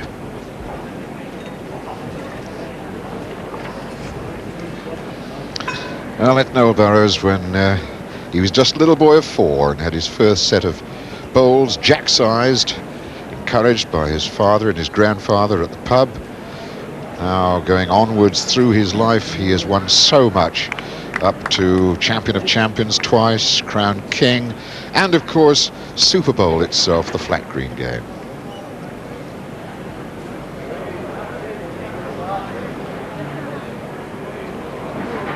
And down on the green again, Noel bowling his second, holding 1, his first about 18 inches away from the jack,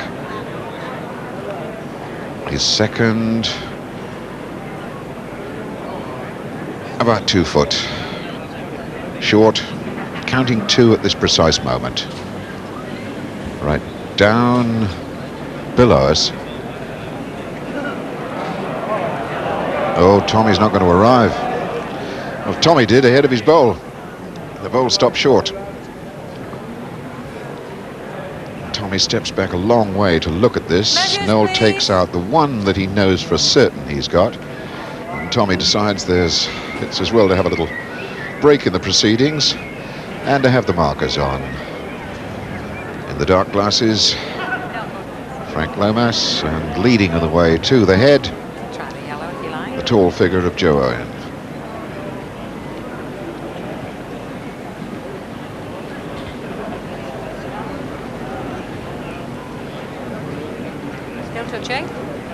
Tommy, as usual, stepping well back away from the head to view the viewing, view the measuring. A lot of bowlers are in tight. But Tommy was well back. And it's just a single, but an 8-3 lead now for Noel Burrows. And again, Noel pushes it away into the far corner, giving the spectators in the grandstand over that side a close-up view. Good crowd here again at the Woodlands. What is it? Just about 2:10. And plenty of people around this green to see quality bowls by top-class bowlers.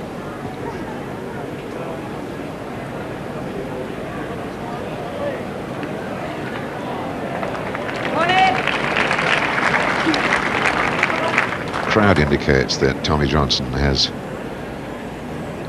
the closest bowl at this moment.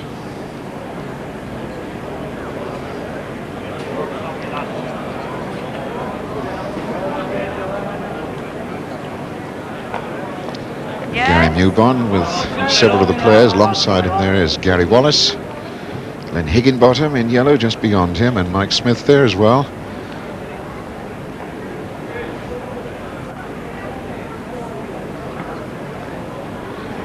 And what they're watching is Tommy Johnston's final bowl arrive. Yes. Looking as though he scored 2 here.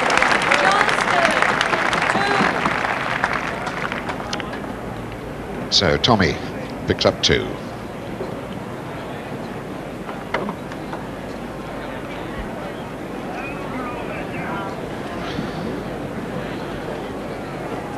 Tommy Johnston then, 16 years old at that time.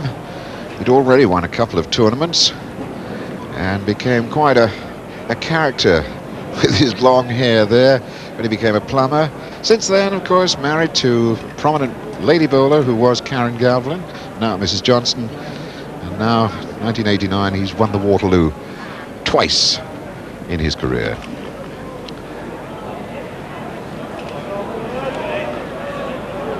And off the green goes Noel Burrows with his first bowl. This, an interesting change of mark, Roy. Yes, he's the first player that's broken away from the 45, 50-yard corners, and he's gone to a part of the green that's a very fast finish, and he might catch Noel out here because Noel's bowls are very big. They're 213 Lignum Vitae. They're the biggest running bowls of the tournament. Well, as Tommy has put his bowl off, his second bowl, Noel has one to beat. Now there's only going to be one bowl left on the green.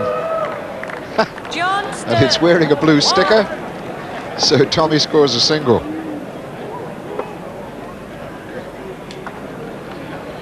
Three bowls in the ditch.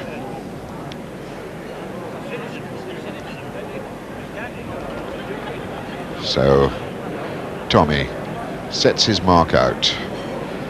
Again, a very, very interesting mark here, Roy, right smack up in the heart of the green.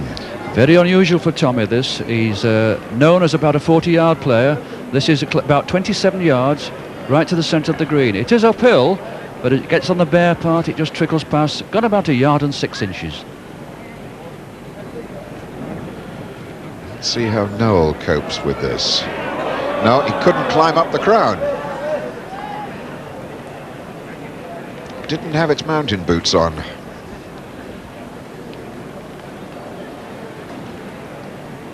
Tommy, very reflective before he gets this bowl away. Now you can see there the bowl disappears from our view. Now it climbs up over the top of the crown.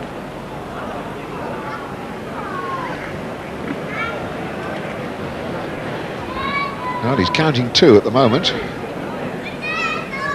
Noel making quite sure he makes the trip this time.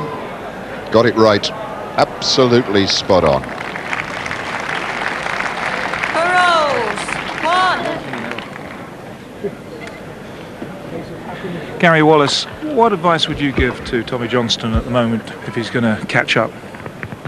Well, the difference in the two players at the moment, they're playing with very different balls. Noel's playing with some very big wooden balls, and Tommy's playing with some small composition balls. My advice to Tommy, if he gets hold of the jack, is to play on the bare bits of the green, now that the sun's baked it slightly. And Noel's having trouble, as we saw at the end before, when he sent 2 balls off, of controlling his balls on the bare patches. It's all about the man with the jack. If you lead him well, you'll score. If you're struggling leading, the other man's got every opportunity to step in and take control. I think Tommy's big favourite if he gets hold of the jack and plays the bare bits. Well, at this moment, the jack nestling in a little green depression. And Tommy has found it perfectly. And it just trickles over the edge of the depression, drops smack on the target. And Noel can wave that one goodbye.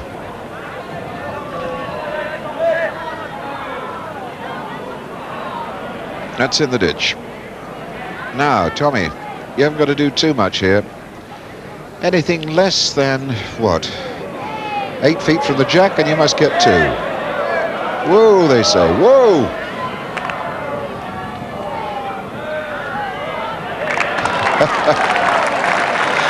Two. Johnston. 2. So Tommy closes the gap. Only 1 in it now. As Mary waits to see, Mary Ashcroft, that is, the referee, waits to see in what direction Tommy will decide to set the mark this time. Mary has to move out of the way because he's going along the edge of the green. The right-hand side is actually fairly deep into the green. That's, what, 12 foot from the ditch. Here, the bias going with the slope.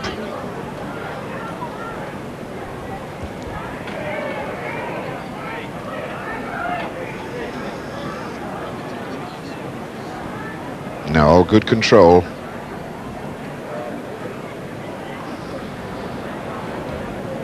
Gently lays on its side, and I would think the yellow bowl is nearest.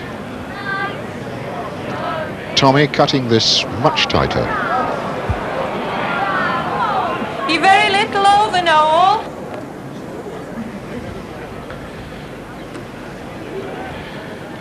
Now Burroughs wants to see what Mary thinks about this. Nothing in them. That's still there to be won. Noel again, the small yellow spot indicating that the bias is towards the ditch. The crown is helping it up. Have a look.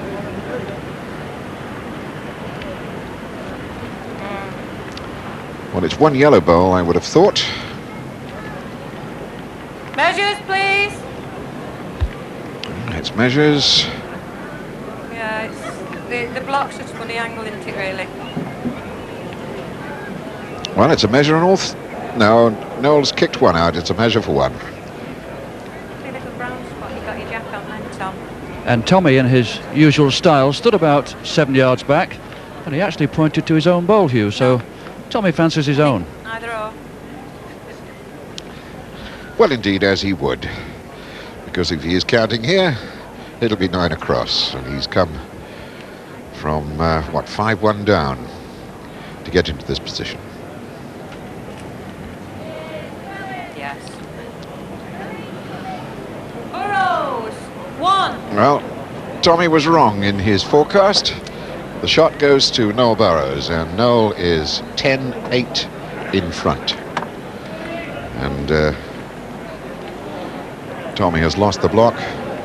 Noel now in a position to set the mark.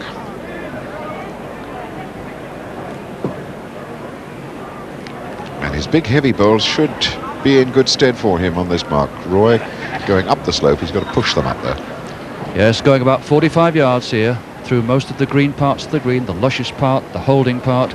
He's about 4 feet off there, and Tommy, I feel sure he'll try and reach up.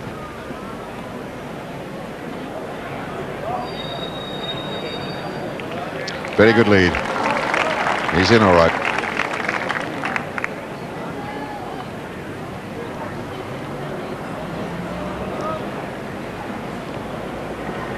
Something for Noel to aim at.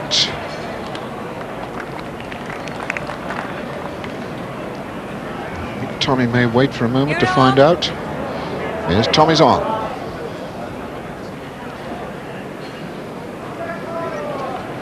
Now, can he get 2 out of this? Whoa, they say, whoa. No, that sailed straight out. So that's a single for Tommy Johnston, and he closes the gap. He's now 9-10 down, and we wonder where Tommy is going to set this mark. And while we wonder, perhaps you can take a small break away from us. We shall have more of the high-class activity from this game when you return.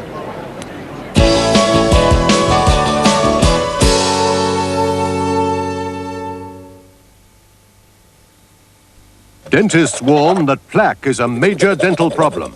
Plaque builds up on your teeth every day, and no matter how hard you brush, you don't get enough off, especially in hard-to-reach places. Rinse with Plaques before brushing and you'll shift more plaque than brushing alone. Plaques shifts more plaque than brushing alone. It's got vitamin D for healthy teeth, iron so nails ain't thin. There's vitamin A for your eyes and vitamin C for skin. There's protein for muscle power, calcium for bone construction, vitamins B for energy, and folic acid for reproduction.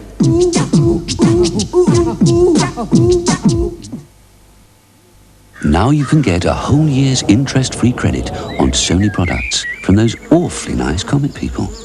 You know where to come.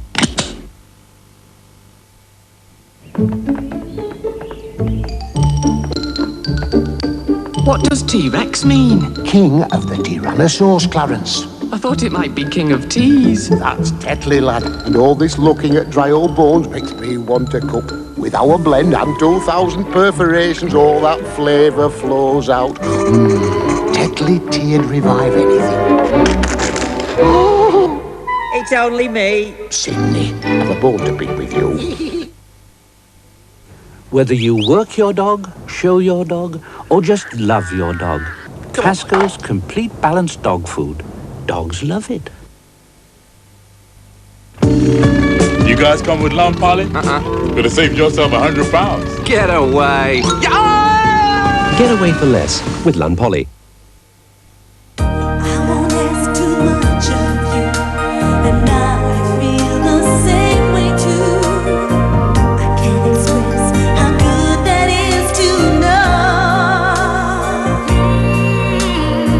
Everything that I do for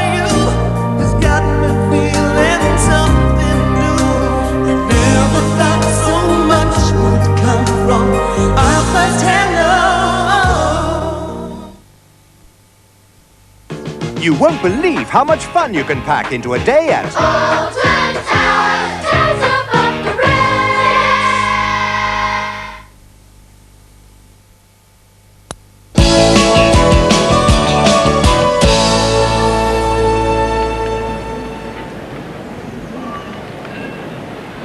Well, while you were away, Noel Burrows scored a 2, and Tommy Johnston's just scored a single.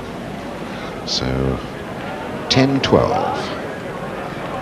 Tommy Johnston trails at this moment, and he's set the block out again in the general direction of our commentary position, not in the corner by any manner of means. And his first bowl he will not be happy about. Noel has got too much weight, far, far too much weight. That's a long way through.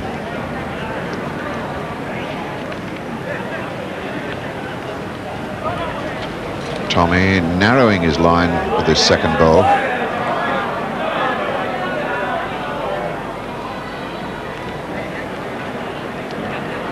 Close, but not close enough. That's got to bend an awful long way to do anything. No way.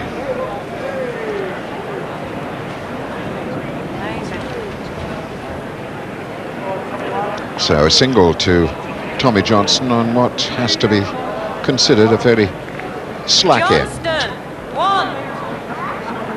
But now Tommy is just one behind, 11-12. With me now outside the Players' Lounge, the man that I call Mr. Moneybags in this sport. He got a bit upset, but he's won more than anybody else. Actually, Len Higginbottom, I should think you're rather relieved you're not in this half of the draw, which means you wouldn't meet these two, the winner of these two, until you got to the final, if you both got to the final. No, the top half's a bit hard as well. I mean, every round in this competition is going to be hard. It's who you play. You know, so it doesn't really matter who you play. You've got to play your own game. If you get them near the jack, you have every chance of winning. What about this game so far? What are your thoughts on it? Well, Tommy, early on, he persisted with the corners, but Noel was beating him in the corners. And then from where they are now, Tommy went down the quick side. Caught Noel out, Noel went off the green with both balls, but Tommy seems to have abandoned that plan. He's gone for the corners again. So what do you think was going to happen then? There's only one in it. I think Tommy's going to stick with the corners. And you think Tommy's going to catch up and win? Come on, tell us. Bit hard to say. You know, Noel's playing really well. I wouldn't put my money on it. You're sitting on the fence. I'd put yours on it, but... You're the man with the money. Let's go back to our commentary team. Yes, and I don't think up here we're wagering too much on the outcome of this game at this precise moment, are we, Roy? We certainly aren't, and neither were the bookmakers, because at the start of the game you would have had to have laid them 5-4, and you could have had your pick. Johnston, 1. But I know that Tommy Johnston, 15 years ago, when he was playing bowls in Fog Lane Park, Noel Burrows was his idol. He thought he was absolutely brilliant, but here he is today. He's playing Noel Burrows on level terms. 16 years age gap between these two bowlers. Tommy, 29. A bowler since he was 12 years old. Noel Burrows, 45. And would you believe, a bowler for 41 years if you look back to the time when he had his first set of bowls. He was just 4 years old.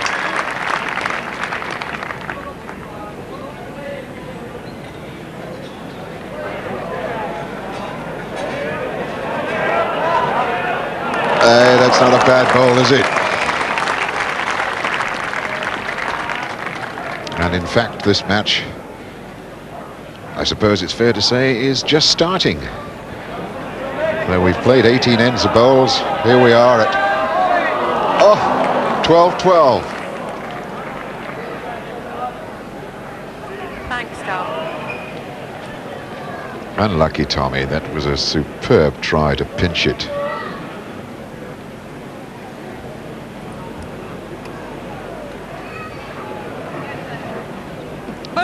Noel was, I think, satisfied to get one out of that.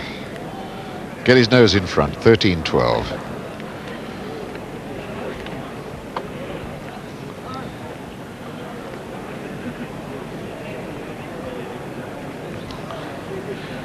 And Noel now looking at a fresh piece of land. Noel deciding not to play the corner, Roy. What's in his mind? You know him as well as anybody as his pairs partner in so many big competitions.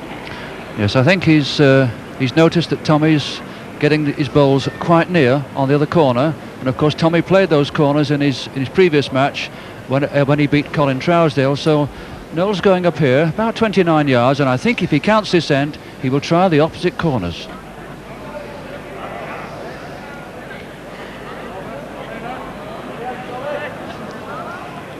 Noel, the very first winner of the Bass Masters back in '82 when he beat Ken Strutt in the final. Semi-finalist in '83. But varied career after that. '84 he got knocked out by Peter Richardson in the first round. '85 by Robert Crawshaw in the first round. '88 he got to the second round and got knocked out by David Richardson. Here now in this second round match, beating Ken Armitage. Okay. Johnston. So Noel's attempt to change things came unstuck. And yet another piece of land being explored. They're certainly trying practically everything in this game, Roy, as they tactically try to outthink each other. They certainly are, and Tommy is, with all due respect, not known as a great tactician. He's tried several things in the early part of the game. He's tried short marks and he's tried long marks, but now he's going about 28 yards and he's got a good lead on there. He's just about 2 feet short.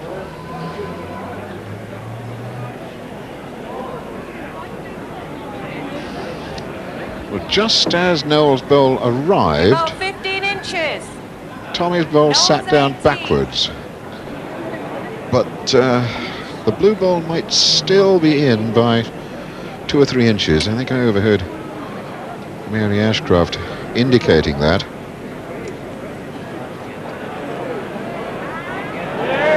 No doubt about it now.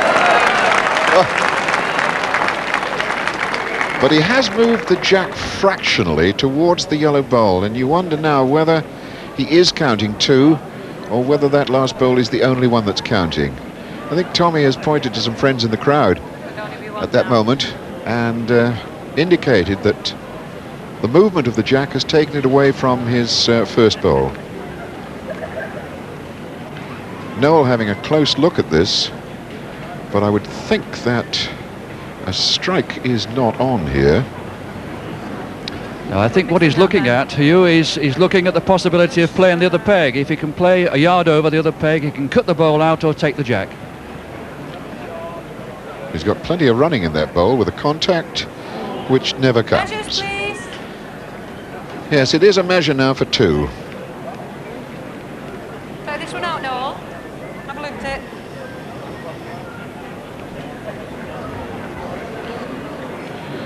Tommy again retreats to sort of second slip, as it were, way back to get his eyes focused up on what he thinks the situation is. But I'm quite sure that Tommy believes that he's only got 1 here.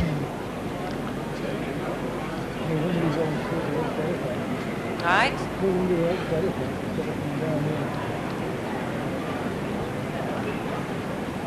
Okay. Yeah. Johnston. He's got a good eye, has Tom. A single it was.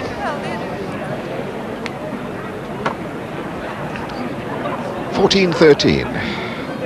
Tommy in front.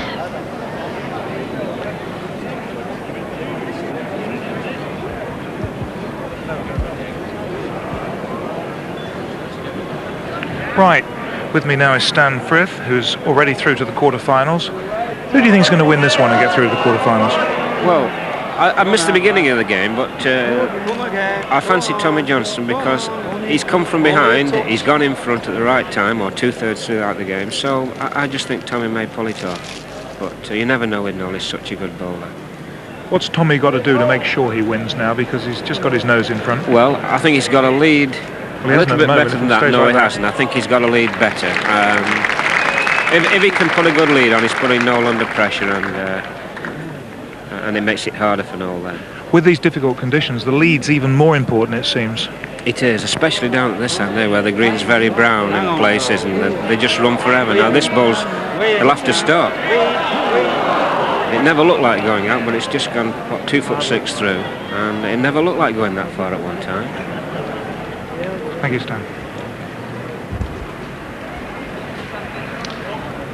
Well, the play, in fact, taking place right underneath the players leaning over the bench. They've got a real close-up view of this. And that was a super view of a super shot.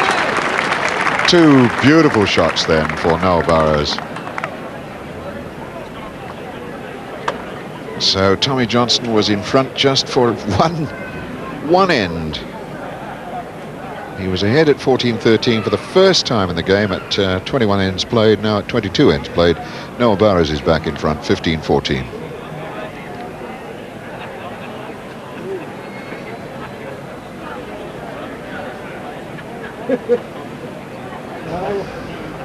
I won't be ready anymore.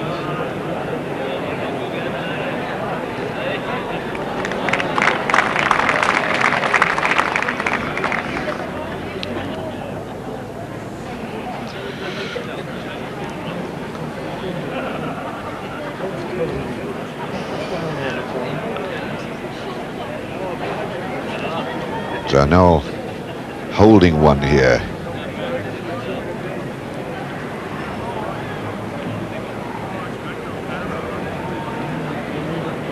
Coming down the hill, that little bare patch and the big bowls. Will this one run a bit more, a bit more, a bit more, a bit more?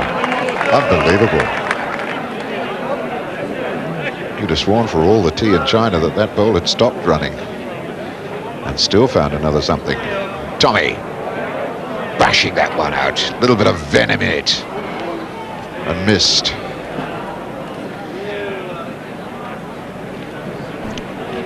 Downcast Tommy, but with a little bit of venom in that strike, and there's a tiny bit of venom, I suppose, Roy, in this match itself. Yes, I think what's happening now is Noel Burrows is carrying on from where he left off. This is vintage Burrows, and I know that Tommy would dearly like to beat Noel today. Noel feels okay, but I think Tommy, there's a little bit of feeling there. Tommy would love to knock Noel over. They've played many times in the past, and Tommy says they're about level. But Noel has won all the important matches. When they've played a final, Noel has won those. So Tommy would dearly like to knock him over today.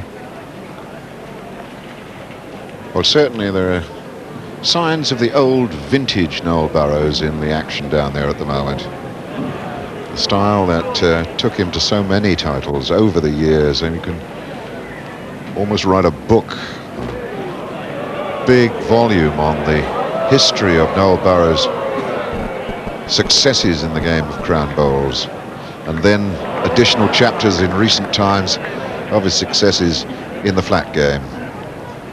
A game, in fact, I think it's fair to say, Roy, played a great part in reducing his effectiveness as a crown bowler.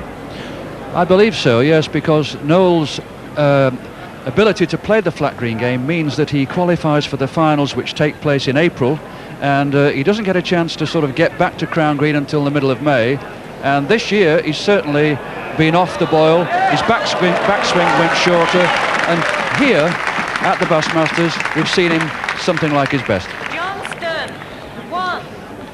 But now Tommy has the jack back in his hand. A single there. He's just two behind. But he must be wondering where he can find a mark that he can put shots together with regularity. He's only scored on 2 consecutive ends 3 times in the match.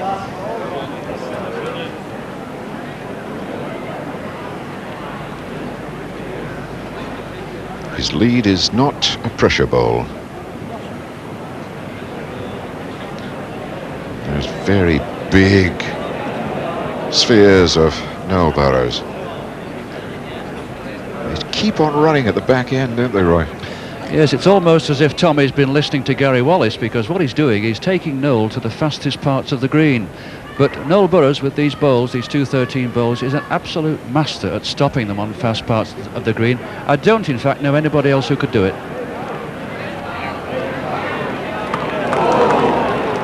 Tommy had to make a contact there. Slowly as that bowl was going, the speed green at that place carries it through. Noel again. That's too heavy.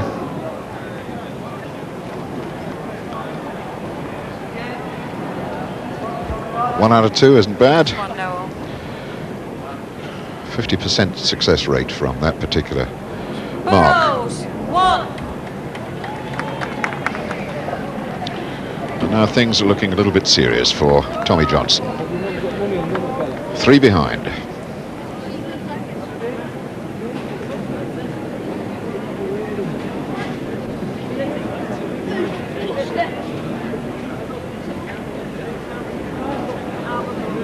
Now there's a lot of bare land, ungrassed territory between the footer and the jack here.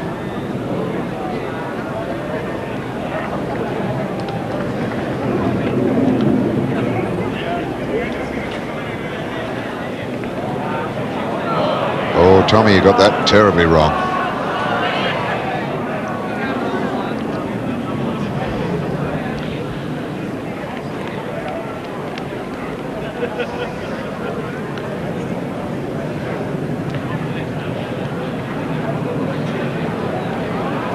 Tommy needs to find some of the form that won him the Spring Waterloo when he took out Brian Duncan in the quarterfinal, Stan Frith in the semi-final, and then beat Ken Strutt in the final. That was a pretty fair day's work. Yes.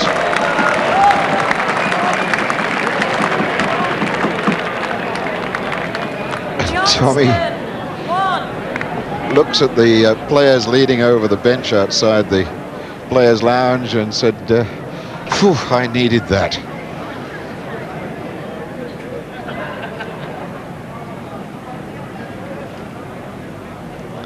As we travel with the jack deep into the corner underneath the leaderboard, and Tommy just 2 behind now.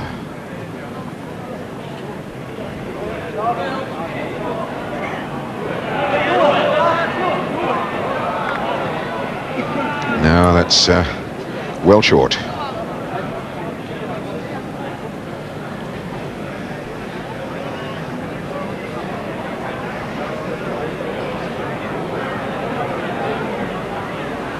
Just gets past by 18 inches, 2 feet. Tommy, 1 ball left to retain possession of the block. And if he loses it on this end, you get the strong suspicion that he's more or less out of the match.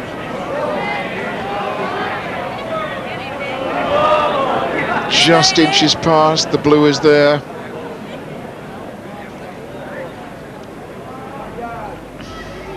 You're 2 yards off. 6 inches in front of your bowl.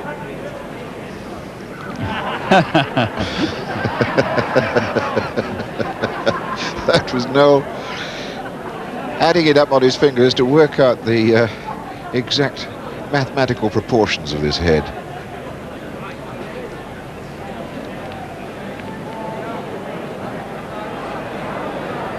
Oh, he's too heavy. The bias isn't going to work for him at all. Oh, a wasted bowl. That not a good one, Roy. A little lack of concentration there. Very nice for the crowd to count upon his fingers, but Noel in fact changed his peg, went the other way, and it was sweeter running that peg, and of course he went 2 yards past.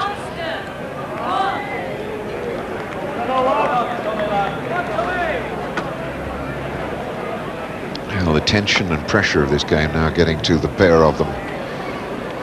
The warmth of the sun on the green and the heat and tension of the game.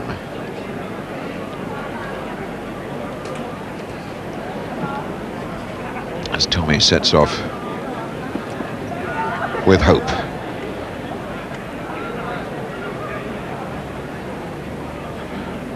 well over 45 yards. The far corner of the green. Short.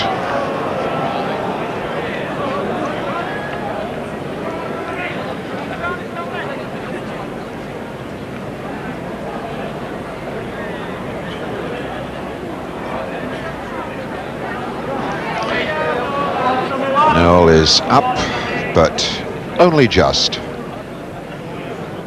Tommy. He set the mark. So it's down to him to find the bowl that wins it.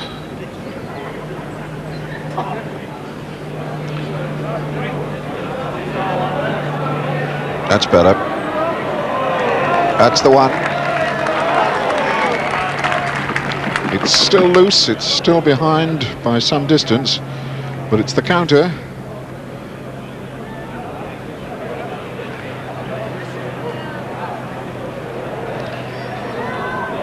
Gone out.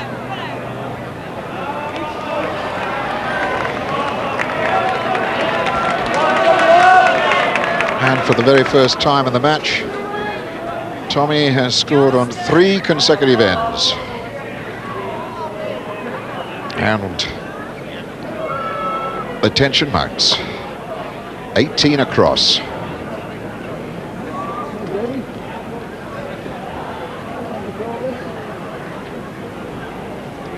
Tommy pulling up in some green lush pasture down there.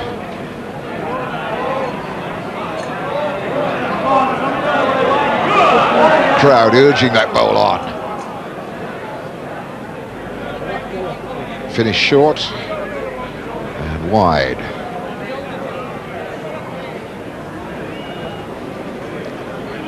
This looks tidy if it stops.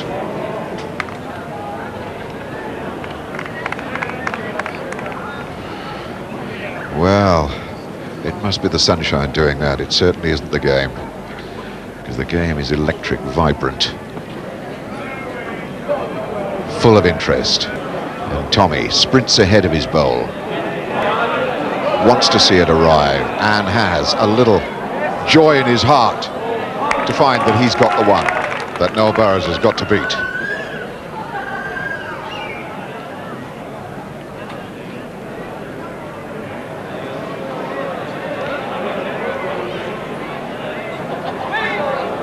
It had to climb a little distance at the back end of its travel and didn't. Tommy scores again, a single.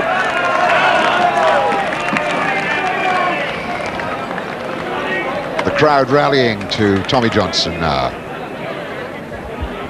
Tommy, who's had a colourful career in the Bassmasters over the years, 85. He was knocked out in the second round by John Bancroft, then in 86 went out in the first round of Vernon Lee, went all the way to the final in 87, only to be beaten by Chris MacDonald. This year, he has already taken out the champion, Colin Trousdale, 21-6. And the crowd is certainly on his side at the moment, as he takes on the 1982 winner, Noel Burrows.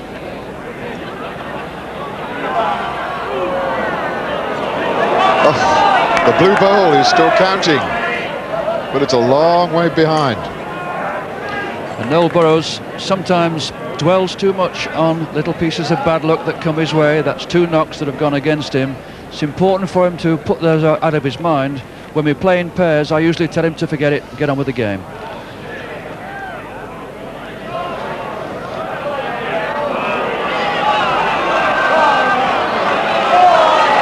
Yes, Tommy's found it. Oh, yes.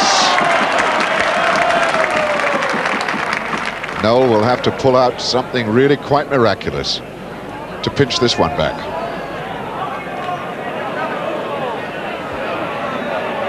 It's trying so hard for him.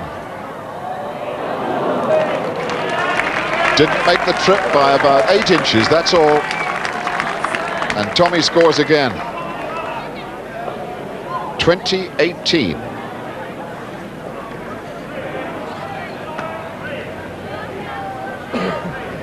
5 singles for Tommy, his very best run of the entire match.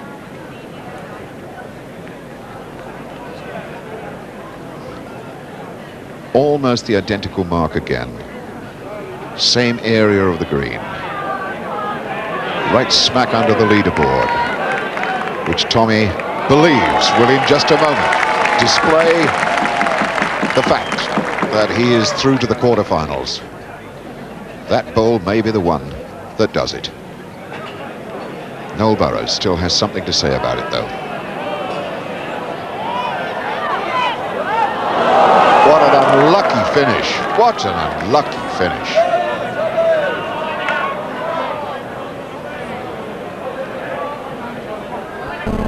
Tommy.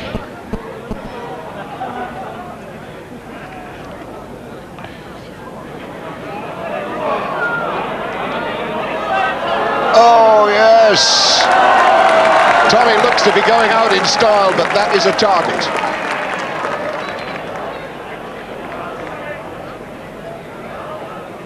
No, everything on this last bowl. There's no change, he's gone through. The bowl's gone out. Noel Burrows has gone out. Tommy Johnston looked as though he'd lost it and finally made it. 21-18. And with that excitement, let's cool off with another short break. More action when you come back.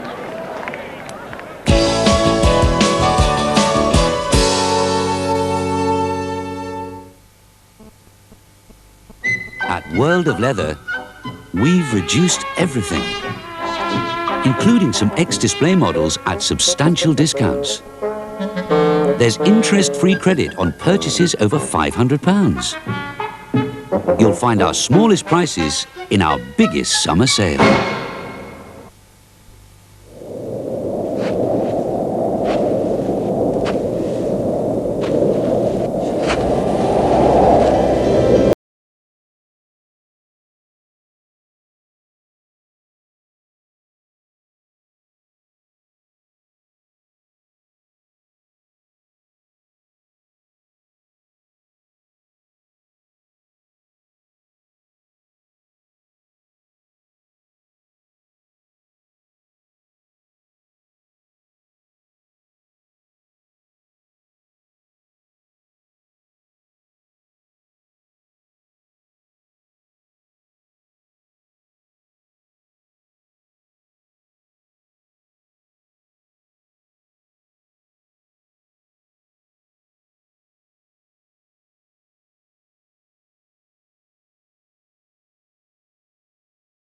Where people matter.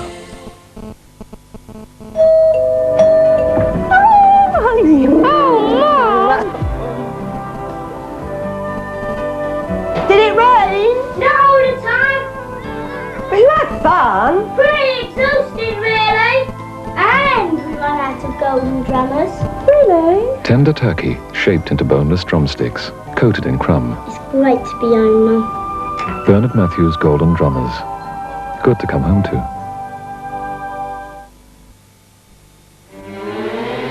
You say the song begins, you speak and I hear violins. It's magic.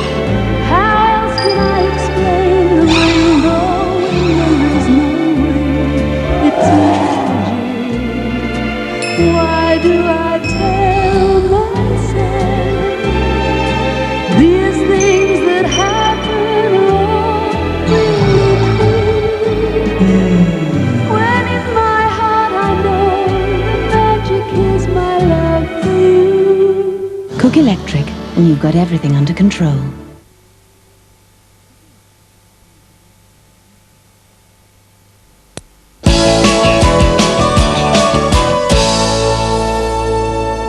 The Bassmasters is providing some tremendous finishes. We've just seen one. You can see another now as we look at the sport's #1 player, Brian Duncan. He faced a very tricky match against Alan Broadhurst from Wigan. Now, he was leading the #1 by 2015. It's now 2019. What's going to happen? 19-20, he trails. Coming back from 15-20 down. having been 9-15 down not so very long ago. And once again, he elects to go along the edge of the green.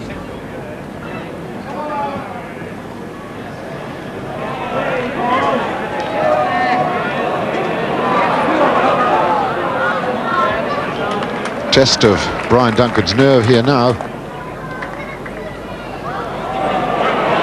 Doesn't like it.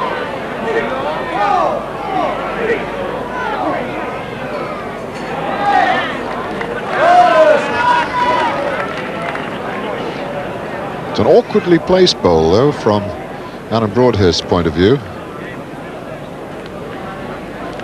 Needs a very delicate touch to squeeze through. Now, what does Frank Kitchen reckon to that?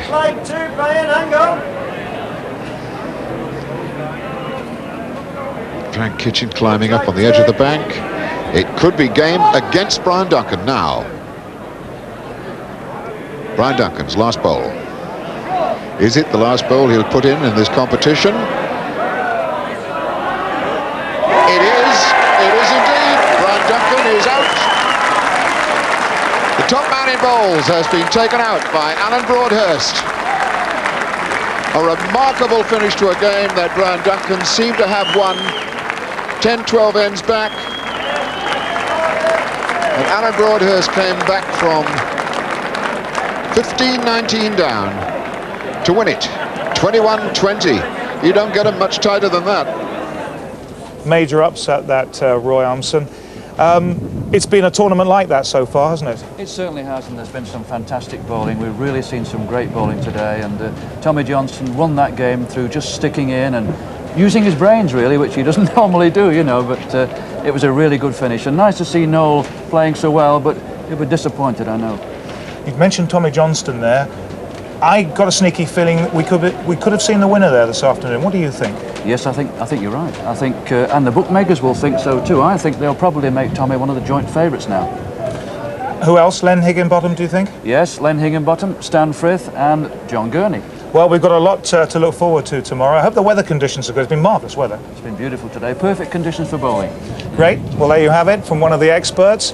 We'll be back again tomorrow afternoon. Elton Wellesby will be your host. If you're wondering where he is today, because he's the real expert when it comes to introducing bowls, let me tell you he's getting ready for kick-off, which Granada viewers will be able to see at 6:30 this evening on, obviously, the Granada station. Well, that's it. Marvellous day of bowls. If you've been with us for all 3 sessions, thank you very much indeed. Don't forget to join Elton tomorrow for the semi-finals and final. It's going to be terrific. Goodbye.